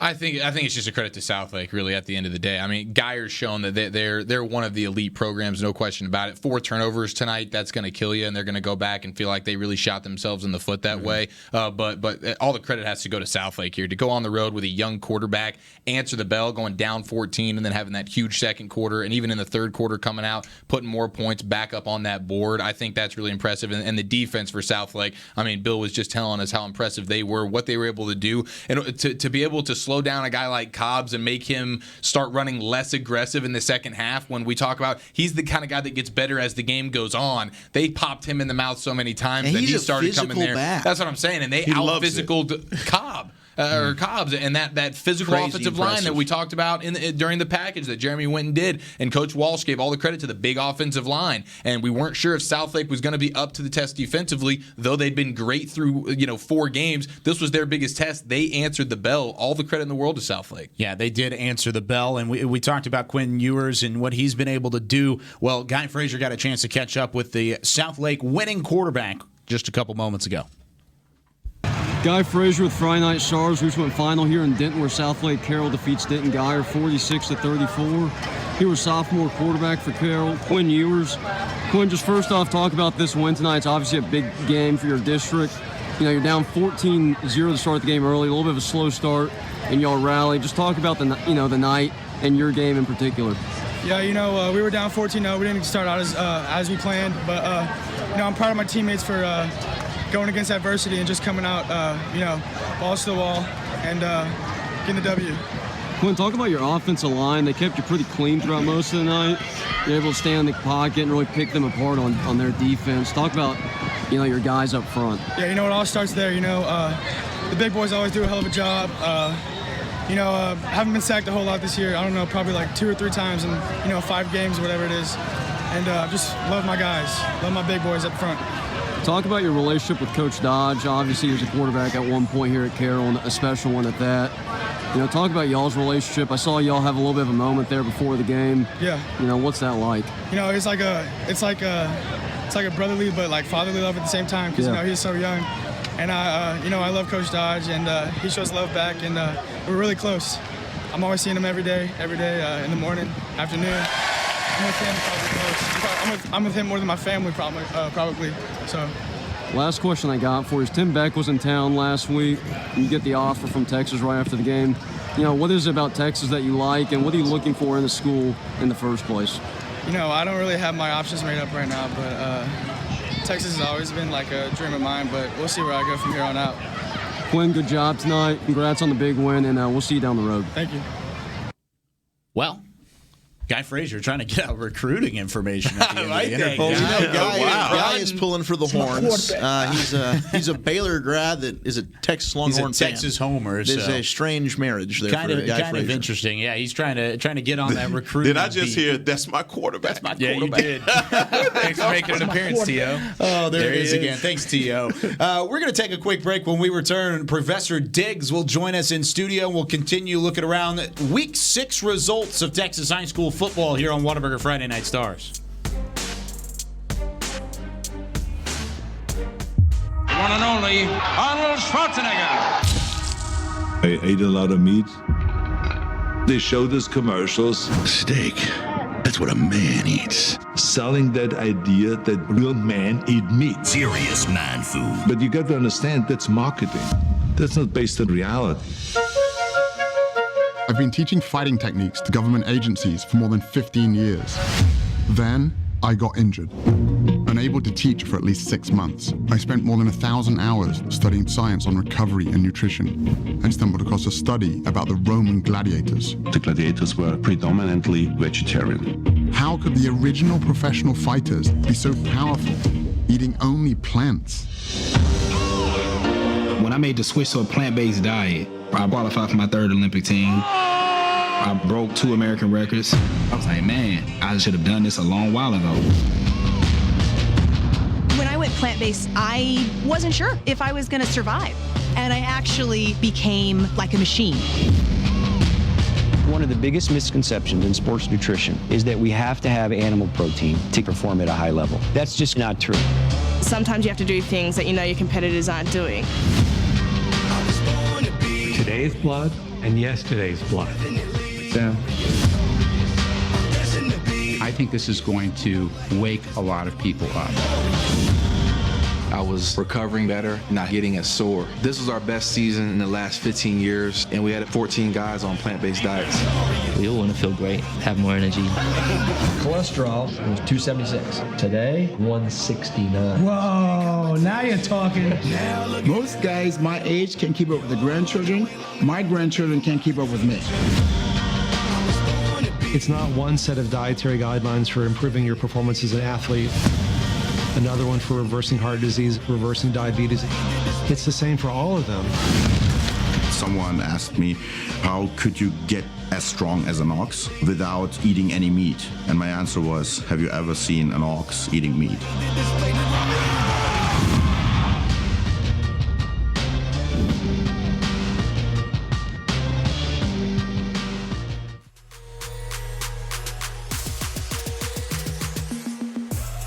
For nearly 60 years, North Dallas Bank and Trust Company has been dedicated to helping Texans like you meet their financial goals with full-service banking centers in North Dallas. Irving, Plano, Frisco, North Dallas Bank aims to provide banking for smarter choices in business and life. More information is available at ndbt.com. North Dallas Bank and Trust Company is member FDIC. Hey, that was impressive right there, Walchuk. I mean, you didn't stumble on the NBDT situation. I thought that's what was going to get you, but it was provide. Shockingly, that's an upset. And we love everybody over at North Dallas Bank and Trust. So they're the best. Wait till it's my turn to read it. Heckman's going to knock it passion, out. right? It's going to take a full segment here. It's going to sound so sexy when I do it, though. Oh, I know. I'm telling you. Agreed. North Dallas Bank and Trust, they're going to get the members up when I read mine. Ooh, that's going to pop. That's skyrocketing. Better believe what's it. End up happening. Zach Wolchuk, Heckma Harrison, Eric Giafalo. I'm Kyle Yeomans. Now joined again by Professor Diggs back in studio. And it's been a wild night, no doubt about it. I'm glad you've been along for the ride with us. And I hope we haven't scared you away enough. Oh, no. If anything, he's ready to go. I am ready to go. I've made sure he's as the ready evening goes on, 2 or 3 a.m. That's when I get into my He is at sweet his spot. best. That's when I get into my best. Okay. And they have a dump button in there, so if it gets too perfect, too I contentious. don't know if we're on a delay though. I don't know, but I'm sure That's they've tough. had to use that a couple of times. With Yeah. Sorry, guys. Okay. So what stood out to you tonight, Professor? Well, obviously you've all talked about it. You had the mayor of Southlake coming on, and I am mad at myself because for the last 5 weeks I've been talking about Denton Guyer has to earn their spot. I'm tired of media just giving them their spot because they have all the big players. Guilty. Southlake has earned that spot, and they should have it. Kind of like a lot of people are down on Allen until they're playing close games, but until somebody beats Allen, they are. It's I call Ric Flair theory. To be the man, you got to beat the man. I like that. I like And it. people are not beating the man. And tonight, Denton Guyer did not beat the man. And Denton Guyer got a message that I don't know if they're ready for prime time. And if things work out well, they could be looking at Duncanville in the second round of the playoffs. And this big team that we're talking about with Denton Guyer state aspirations could be done by Thanksgiving. The turkey could be cooked. No. Before the turkey is cooked. Yeah, they really need to slide into Division 2 for them. Division 2. They need that. Well, I mean, look, it's a loss, okay? Carroll spanked them, but I don't think that that's saying that Denton Guyer doesn't have anything or that they are not, if they see him again, they couldn't compete. Come on now. Well, what I'm asking you, Heckma, is if they played Duncanville in the second round, you think you're going to beat it? They're going to beat them. He's not taking anybody to beat Duncanville. Ask me a tougher question, Matt. Well, you're spinning how, well, they're not done. Well, if they're looking at Duncanville in the second round, you're saying they're done. So here's what I'm saying. For one, I don't want Guyer to end up in Division I. Okay, period.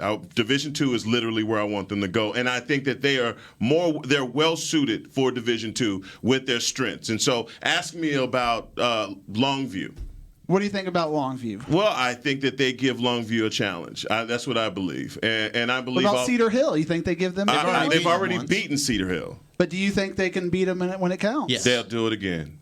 And the thing is, even with this game, and because we don't have, we hadn't seen it, what Bill Jones brought up, I think, was very important when he said that Kedrick Cobb got hurt. No, I wouldn't say hurt. He got hit. He went out of the game, and then he came back. He was different. We don't know what that was. If it was concussion, I don't know, okay? But all I'm saying is I know that this is a Guyer team over the course of the season. I've watched them in dogfights, but also get stronger and stronger and stronger as the game goes on. This is the first game that I've ever seen them actually give up fourth quarter big yardage the way that they did today. So, again, when we're talking about playoff aspirations, I still believe in Denton Guyer. I just think a lot of it, a larger component to this, was just the fact that Coach Dodge came in with a better game plan, or he made the better adjustments. So you're going to be cheering for Fossil Ridge to not make the playoffs. To get Fossil Ridge and Eaton in the playoffs, and Guyer's going big. Yeah, and I don't think Fossil Ridge will make the playoffs. So that's definitely going to give me the hope that I'm looking for. After the win tonight, what is Southlake's playoff outlook sort of turning out to be? Well, they are going to be in the big side of the division. They're going to be in the big schools, so they're going to have to deal with teams like Trinity, and they're going to have to deal with teams like Duncanville. But tonight, I don't know if they're going to be on Duncanville's level, but they showed they can get up and play teams with big defensive lines. They can play against teams with big offensive lines. I call it the infrastructure. And Denton Guyer has a very good infrastructure, and they got good skill players. And then when you have Southlake, they have the same kind of talent. And I think you might be seeing a Southlake versus Duncanville regional final. And I am hearing a potential R.J. Mickens return could be sooner rather than later. Wow. Sources, boys. Where's your sources? Who are your sources? You never give them away, but they are plugged in, let me tell you. Any other games around the area that have not just surprised you, but have kind of caught your eye in terms of playoff aspirations? Well, I mean, the Alito game instantly caught my eye, and I had to give you some heck about that. Yeah, I know you did. I don't think I was wrong, though. I don't think my statement was incorrect. Well, but you were talking about how they were down. I just didn't point out what you wanted me to point out in terms of the plays run. But the point was they hadn't turned the football over, and in the fourth quarter they turned it over twice, and they lose. They did, but we were talking. But when you made that statement, it was still the third quarter, and they still had not been stopped by any point. No, that's fine. The great I think offense, both of our great statements were defense correct. Was Midlothian's offense, and that to me is probably a bigger shock than just about anything tonight. Alito has shown that they're a little bit vulnerable, and the defense is not where it has been in the past. So, are you as surprised as I am that they don't have another running back just waiting in the their wings? second string running back got hurt in that game too. Okay. So I mean, you put your best player in. Right. And I like that Coach Buck will say, "Hey, I got this 5-star receiver, 4-star receiver. Give him the ball. Let's put it in his hands, and let's put our best players out there. And it might not be their natural position, but give it to them and let them do something with the ball." Overall, I mean, that's just such a heartbreaking game for Midlothian. Yeah. I mean, they had an opportunity there to really do something. Like you said, historic was the word that you used, and that kind of stood out to me, was the fact that you used the word historic in that one. Now, some of these other games that maybe aren't as high-level games like a Midlothian and a Alito game, or the Southlake Carroll Denton Guyer game stand out to you tonight? Well, a score I just saw come across was Greenville beat North Forney tonight. Okay. Greenville is not a team that is expected to compete in District 8 5A, and now they have shown that they need to be in the playoff mix. So the Greenville Lions, several people have told me to watch out for Greenville Lions, and now Greenville has shown they have made their first resume into to why they should be in the playoffs. And Royce City is another team looking to get a resume in that district. They came up a little bit short against Ennis tonight. That was a big one. We talked about that earlier, that Ennis and Royce City game. Royce City, a team that needed a district win but had gotten off to a hot start, just didn't have it against a seemingly higher opponent in Ennis tonight, but Ennis does come out on top in that one. Now, moving forward to next week, of course, we talked to Kyle Story about this a little bit ago.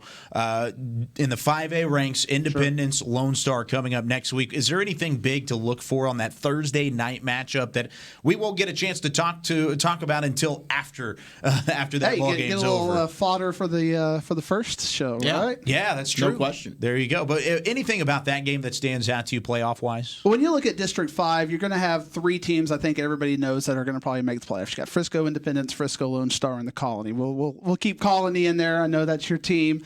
But two of those teams are going to have to play some really tough games in the first round with Highland Park and Lancaster. So you want to be 1-2. Not that Timberview is going to be an easy team to play in the first round of the playoffs if you slip a little bit. Right. But you would prefer to see that or a Mansfield Legacy as opposed to seeing Highland Park or Lancaster in the first round.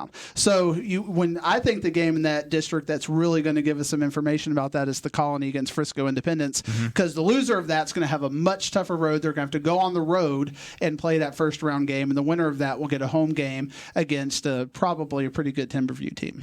What do you think about District 4-6A? Next week, a big game that I've circled, you've got Arlington and Arlington Bowie. Now, I think it's safe to say that the top, really the four playoff teams, in my opinion, are solidified with Lamar, Martin, Arlington, and Bowie. I think all the four of those schools will probably be in it. But when you look at seeding, this is a mega game now with Arlington and Arlington Bowie. Do you think Bowie's got a shot?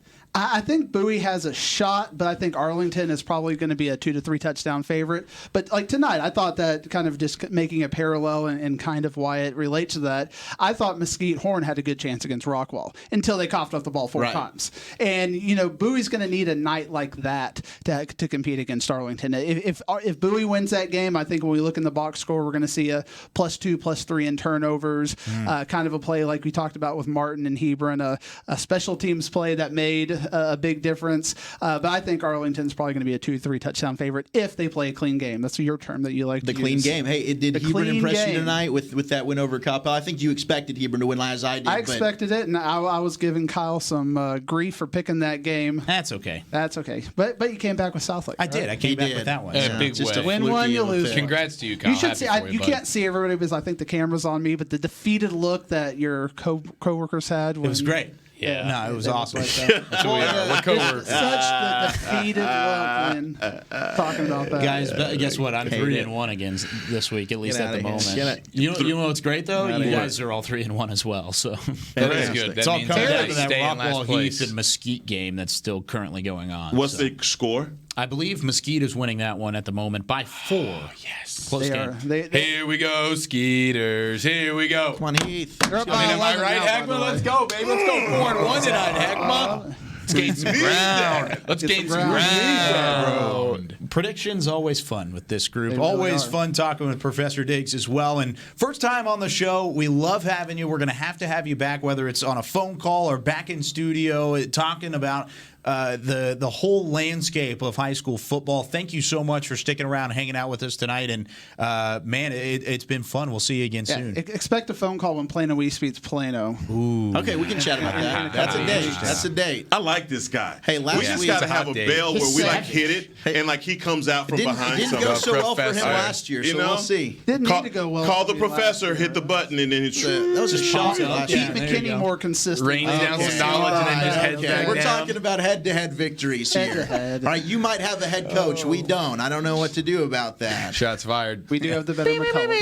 They have the Once better a week. McCullough. There's no question about that. Once a week, there's shots fired. But Professor Diggs joining us here in studio. We're going to take a quick break. When we come back, we're going to hear from Duncanville head coach Reginald Samples. We're going to talk to a couple guys from Birdville, and then I think we're also going to try and get an interview of that touchdown hero in the Alito Bearcats. Nathan Finger! When we come back. The finger. Nate on Finger, Friday Night baby. Stars.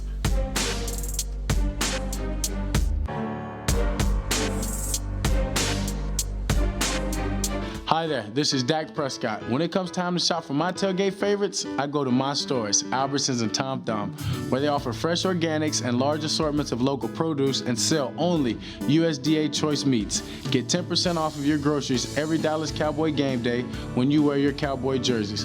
Albertsons and Tom Thumb, the winning combination and the official supermarket and pharmacy of the Dallas Cowboys.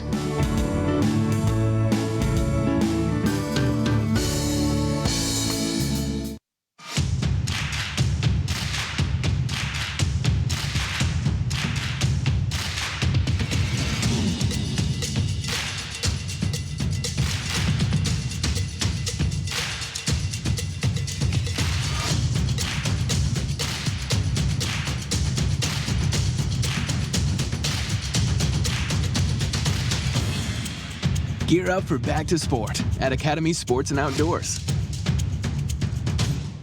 It's in all of us, and we won't hold it back. Not one little bit. Nope, we embrace it, letting it fuel our passions, pushing us deeper than we thought possible and keeping us curious. It's what sets us apart from the herd. It's how we come up with the ideas that make people say, why didn't I think of that?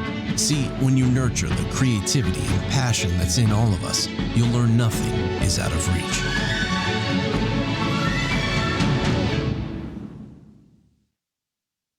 Ashley Home Store, the #1 furniture and mattress store in America. We have all the major mattress brands at a guaranteed low price. Plus, we have furniture for every room in the house and decorator accessories to make it yours. With multiple locations, personalized service from knowledgeable associates, and convenient finance plans to fit your budget.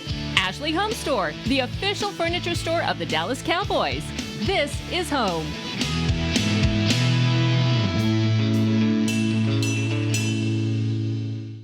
Get excited, Whataburger fans. Our one-of-a-kind mushroom Swiss burger is back. And now it's an all-time favorite. If you love mushrooms, you're going to love this burger. The double cheese, the mushrooms was absolutely amazing. It's a really good balance between the mushrooms and the Swiss. And that au jus sauce on top. The creamy au jus sauce. It really complements the mushrooms. Everything just works perfectly together. It's just perfect. Every bite's perfect.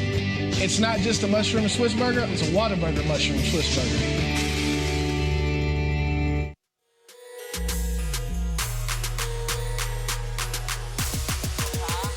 Oh, man, it has been a week here of Whataburger Friday Night Stars. We've had Professor Diggs in studio. We've had Kyle Story in studio. We've had Nick Harris in studio. We've had Bill Jones on the phone, the mayor of Southlake. I feel like we made it a little bit. Yeah, this is a stepping stone for us. I feel like tonight. we made it a little bit. I'm just saying. It's been a fun night. We did the telestrator. I did the thingy You thing. did? We did a film You session? touched the screen. That's right. That was huge. Oh, and Kyle and Walchuk almost both nailed the reads individually and respectively. Almost. You know, It that was is close. It was very, very close. We'll get it next week. We're gonna get Actually, it. y'all two are doing them next Let's week. do it. Gotcha. So that'll be You it. can have Pressure's a full on. week to prepare. Yeah. It's NBDT. Show you. Well, I'm I gonna show you nailed that professional. part. I'm gonna get mine Friday, Do it. NDBT. just like that. Okay. Thank you, North Dallas Bank and Trust.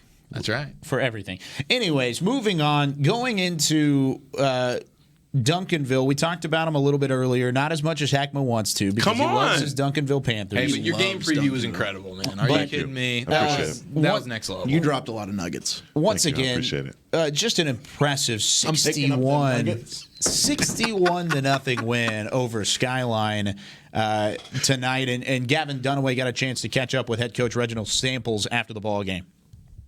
Awesome. This is Gavin Dunaway with Whataburger Friday Night Stars. I'm here with Coach Reginald Samples now.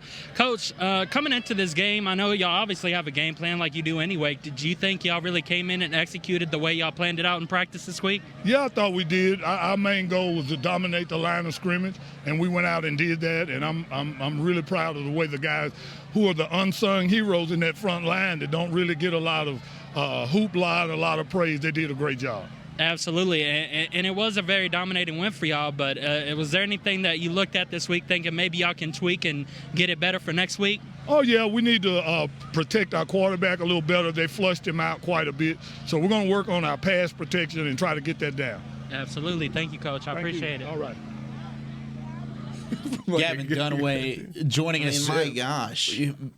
I mean, you and I are the only two sane individuals Yeah, I here. don't know what's going on Excellent this side job of the by table. Gavin Dunaway, and I love the respect and the acknowledgement there of the big uglies up front, Yes. the offensive linemen, Huge. the unheralded stars for Duncanville. They dominated the line of scrimmage. Obviously, they were superior tonight, 61-0. They just put it all over Skyline. But this is a Skyline team that had proven to be physical coming in tonight, and they didn't shy away from Duncanville. You mentioned it open. They wanted that smoke, Heckma, and they let them know in midfield going face to face. We saw a little bit of pushing and shoving there, but Duncanville said, little boy, You don't want sit that smoke. down. You don't want that Jaquindon smoke. Jackson, 9 completions, 5 touchdowns. More touchdowns than incompletions as he went 9 for 12, 170 yards. Getting it done with his arm. Absolute star. Really good stuff right there. And Tristan Smith, or Tryson Smith, over 100 yards on the ground. I think he had 138, 2 touchdowns as well, 11 yards per carry. That's big-time stuff right there out of the running back. Yeah, that's the Coach Reginald Samples is the That same bring you as back always. some memories? It did, man. It really did.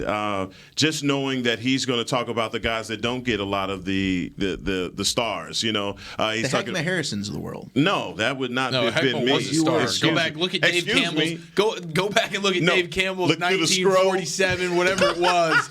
Goodness gracious, this was a beast. 6'3", 230 pounds. Hey, man, I was all 4'6", world, man. 40. No, they lie about those figures. Yeah, Either those way. 40s are a little bit 6'1", 200. Yeah. No, Either way. he was everybody 6'3". No, Either way. he was a monster. Either way, you see him always wanting to mention the guys that are unheralded, unsung guys. That's just Coach Samples, man. Always showing the respect for those who get the dirty work done, and they definitely they got it done tonight, 61-0 over Skyline. Birdville also got it done. The Hawks take down Grapevine, 31-21 in that one, and we got a chance to catch up with Coach Holbrook after the big win for the Hawks.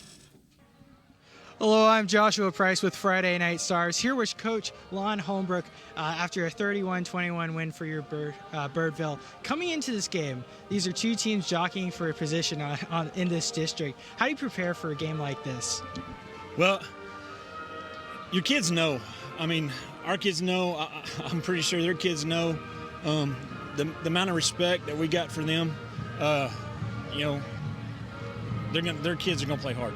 Their kids are going to be sound.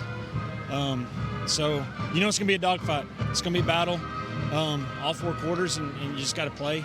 And then hopefully your kids will make some plays and find a way to win. Yeah, obviously you beat them last year, and then you met up in playoffs again, and then you come to this first quarter. You guys were just it was just as you said, it was a dogfight, just constantly running, no scoring in that first quarter. Were you trying to hype your guys up, or were you trying to calm their expectations going into this game? No, for us, it was my message was weather the storm. They're going to come out. It's two, it's two fighters in a fight is what it is, and you're going to go 12 rounds. So, the first quarter, I think we were feeling each other out, trying to see what we had for each other. What little different tendencies we were going to break and what we were going to do. So, kind of feeling each other out in that aspect, and then you get your feet under you. You know what they prepared for, and you just feed off of that. So, man, I'm proud of our kids. They fought a good football team tonight. So, every week's a new week. So we'll move on to the next one. We don't, last year was over. This team is not last year's team. Grapevine's not last year's team. It's a brand new season. So you can't hold on to last year. You play each one.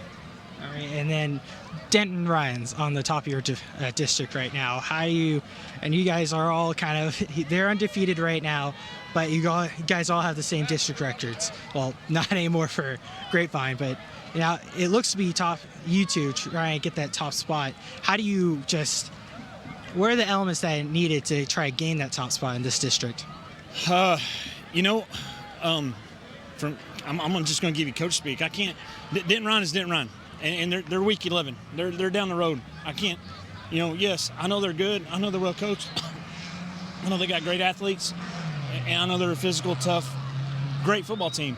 But I can't worry about Denton Ryan right now. We're going to enjoy this one for a little bit, maybe for like 5 minutes as a coach, and then we're going to worry about the next one. the worst thing you can do is have your kids worried about 5 weeks from now. It doesn't do us any good. So our next one's Creekview.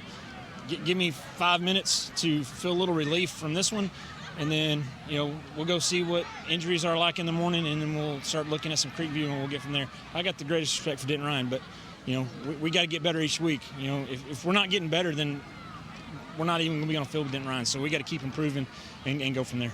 All right, Coach, this was a very impressive win from all around. Congratulations on the win, and go celebrate with the rest of your guys. Thank you. Thank you, Coach. Joshua Price, Friday Night Stars. Thank you, Coach. Coach Holbrook, just nothing but business. And Josh, bless his heart, getting the Denton Ryan question in there. Probably not the greatest time to do that because he's enjoying a big win over a rival today. 10-point win. You had Stone Earl, who threw for 234 yards and 4 touchdowns in the win. Automatically, Birdville is a contender in this district. They've always been a contender. But you always know that monkey on the back has been Denton Ryan, and you can tell from an emotional Coach Holbrook that he doesn't even want to think about Denton Ryan at this point. Now, that's the season finale. I'm sure it will be most likely for the district championship like it was a year ago. It will be at Birdville, I believe, not at C.H. Collins. So those are some things that are in the favor of the Birdville Hawks, but certainly that's a ways away. They've got about 4 or 5 other district matchups to get to before Denton Ryan, and they've just got to go ahead and focus one step at a time. I thought it was a very impressive victory tonight against Grapevine, but they won it by 10. It's not like they completely just blew Grapevine out of the water, but they did get the win without arguably their best player in Ladarius Mixon, who's been out the last 3 weeks, and hopefully he gets healthy soon, because I don't think we'll get to see the best version of Birdville until he's on the field with his brother Stone Earl. Yeah, last year, Mixon got hurt in the playoffs, and we were definitely disappointed because you saw the drop-off after he went out of the game. But that's a coach that's just, hey, man, he just wants to continue to blow out the candles on this victory tonight. Yeah. He didn't want to talk about 5 minutes. Can you give me 5? I mean, goodness gracious. I don't blame him. Give me 5. That's a big district win over a good Grapevine team. Shout out to Damari Walker, though, stepping up in a big way. Big shoes to fill when Darius Mixon is out, and he was really the workhorse for them tonight. 29 carries, over 150 yards, over 5 yards per carry right there for Mr. Walker. So maybe they develop a little bit of a 1-2 punch when Mixon gets back with a guy like Walker stepping up in a big way tonight. An overall big win for Birdville, and Grapevine kind of back to the drawing board a little bit in that district. But, I mean, that's a Grapevine Mustang squad that's going to be back and have a little bit of vengeance come the latter parts of this season. Let's take a look at some of the 6A scores from around the area, including games that we have not necessarily talked a ton about tonight. Looking at Arlington Martin, once again, impressive over North Crowley, 57-0. Hey, Naaman Forest with a big win. Way to go, Stop. Rangers. Look, is that a typo? No. But remember when I told you. No, come back to this. Remember when I told you, on air, I said Naaman Forest would beat North Garland. You did? It's not a pick'em though. Sorry, but no, it wasn't a pick'em. But I was never mind, dude. That was a bold. No, I'll give you credit. That's so big. Excited, and you know what? Kudos to you, Hackman. You've nailed District 10-6A. Thank you. You really have. You are the captain of 10-6A. You've just been all over it. It's a sinking ship, but you're the captain of it. What about Arlington Lamar coming back after last week? Always good to get Trimble Tech on the schedule. We need to get back on the schneid. And you know what? Irving Mack was up on Louisville. That was an ugly first half for Louisville, but the Fighting Farmers pull away in the second half, put it on the Cardinals. Abilene, a big win at home. And Keller Central, Byron Nelson, a team that came into this season with some expectations. They have now lost, I believe, their first 2 district games. Don't quote me on that. I'd have to go back and check. Correct. But I believe they lost last week, too. So for Keller Central, that's a big win to keep them in the playoff. Arlington putting up 73 points. I know it's Fort Worth Pascal, and that's not necessarily one of those upbeat squads in terms of the offense, but man, 73 points on anybody. And Arlington's done that a couple weeks in a row. Just wait till you see what the Denton Broncos did tonight. What did the Denton Broncos do? They'll be on our 5A scoreboard. Oh, that's going to be fun. Continuing with 6A, though, Denton. Oh, there they are. Oh, there they are. Right there, 70-0 on R.L. Turner. Wow. Denton High put up 70 burger, baby. Big-time performance by the Broncos tonight. That's right after they were shut out last week. Yes, they got spanked by Ryan. They turn around, they get a big win. And how about Little Elm? A nice victory over Frisco Centennial. Came from behind in that one. Yeah, they needed that one. And also, my Panthers, Colleyville Heritage, 42-0. Good win for the Panthers. They've got a big game next week against Ryan. I thought Duncanville was your Panthers. Hey, How many man. Panthers you got? Hey, the Panthers Listen. were up, guys. Hey, the Panthers were up 42-0 at halftime. So that was a 42-0 Willis, halftime He takes it score. off. He takes it off on them. And from the Well, hats off to him for that. J.J. Pierce over Richardson. Battle of Richardson there. They get the victory 23-13. I like the beam boom mic kind of coming into the You like background. that? I like wish I that. could see his Can face. everybody hear that, or is that Yeah, just no, that was okay. everybody, I I wasn't believe. sure if everyone could hear that, so I thought we had about Everybody 10 can hear that, seconds of yes. like dead silence. And some Yeah. screen Look time. at that. Look at it's that. the beam Gosh, he How is about beautiful. that? He Then is you got beautiful. Tyler Perkins and Jeremy in the background just laughing. Quite the which is student great. section over there. True pros. I'm sorry. I'm sorry for talking over you there, Chris. Go ahead. You are the man. No, you're the man, Zach. I'm just tossing. Tell lots that of to place. But like you said, that's a big win for Little Elm, and then also a Lake Highlands team that we kind of slighted a little bit earlier in the show, or at least I did, talking about that district. But they get a you big hate win. Lake Highlands. I don't know what I it don't is. have anything against Lake Highlands. No, you told me even before a the little show. bit. You're like, I really don't want to put Lake Highlands on the scoreboard. That's not what I said. I what said it is. Yeah, you no did. such thing. Let's go to 5A here in Week 6, but there's plenty of scores to get to as well. There's your Colony team leading things off up at the top. Surprise bunch. Give it to me, baby. Yeah, Frisco Liberty's had their struggles this year. Wiley East falls to John Tyler 48-7. That was Kimball over Bruce. That's a big school. Kimball. Yeah, right. Hey, Frisco Reedy. Kimball South Oak Cliff is going to be a big game, man. Kimball's is undefeated. That's going to be a big. It was a big district one matchup. last year too. So that's a collision course. And how about Red Oak? Red Oak just keeps getting it done quietly, shutting out Thomas Jefferson. Disrespecting Thomas Jefferson like that. Unbelievable. Frisco and the Raccoons Historically continuing a to bad put up move. good numbers in another Undefeated. big win. So they keep a 0 in that loss column as the 5A scores continue here in Week 6 of the Texas high school football season. Plenty to talk about heading into Week 7, but Plenty. oh man, there's the South Lake Carroll win emerges them as state championship contenders. I mean, there are surprises around the area, but there's a good look at some of the overall scores from this week, and we've got about 3 minutes left here in the show here for Week 6. Zach, what are some things that you're looking forward to going into Week 7 that kind of emerged here in Week 6? I'm really excited about Arlington and Arlington Bowie. We saw Bowie get a big win last night. Arlington went ahead and got the job done tonight. So for that district, I think that's a big matchup. And then we saw Hebron get the big victory tonight over Coppell. It was a little close when they pulled away at the end there. They get to take on Flower Mound Marcus, who behind Grant Nussmeyer stole the show last night. Another blowout win for them. So Marcus and Hebron next week. Those are two big games within that district. Marcus and Hebron and Arlington versus Arlington Bowie moving into Week 7. I think those are outstanding matchups to look forward to. How about Braylon Braxton and Coach Story taking on Frisco Lone Star? Independence versus Lone Star, Battle of Frisco. That's going to be quite the game, and that's a Thursday night matchup here at the Star. So that's going to be a fun Thursday night recapper for next week's show. Well, I can say this. Since Jackson Smith-Jiba went down, I wanted to see who was going to be the wide receiver in the area because of Theo Weiss. It seems like we've always had a top dog at that wide receiver position. And I've been looking for the guy. Your guy, Miles Price, is amazing for the Colony. But I believe that Marvin Mims is taking the reins on that for now. And I know there's going to be a lot of matchups that's going to be able to say who's going to be the king at the wide receiver position. But I just believe, man, ever since I seen this guy last night live, Marvin Mims, man, he's legit. Absolutely. Now, Heckma, is he your Friday night star here of Week 6? I think he should be. Okay.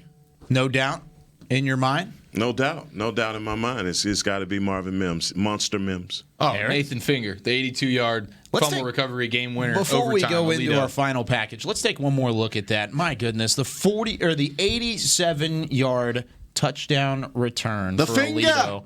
Finger all the way to the house, and Alito escapes Midlothian 34-28, the final score. Thanks to Lincoln Reveal for getting a great shot of that, and the insanity ensues from Alito. My goodness, what a week. And that might be the burning moment that's ingrained in your minds once this week comes to a close. Absolutely. And it is Fingar. Oh. No, I'm just, I have no idea. Okay. I thought you were hitting up your sources that you didn't think Don't you about. ruin this for me. No, I'm not going to ruin it for you. The night of making fun of some pronunciations continues. But for me, and I'm surprised neither of you took this, but it's Quinn Ewers. 6 total touchdowns, 4 passing, 2 rushing for Southlake Carroll. The win of the night, going to Denton Guyer and getting a big victory. Probably the game across the state that was most anticipated. And for the young sophomore, the resume keeps building as he gets an emphatic victory in what should, I mean, you never know. We play these games for a reason, but you would assume that was the de facto district championship game there in Denton at C.H. Collins tonight. Shout out to you, Quinn Ewers. You're my star of the night.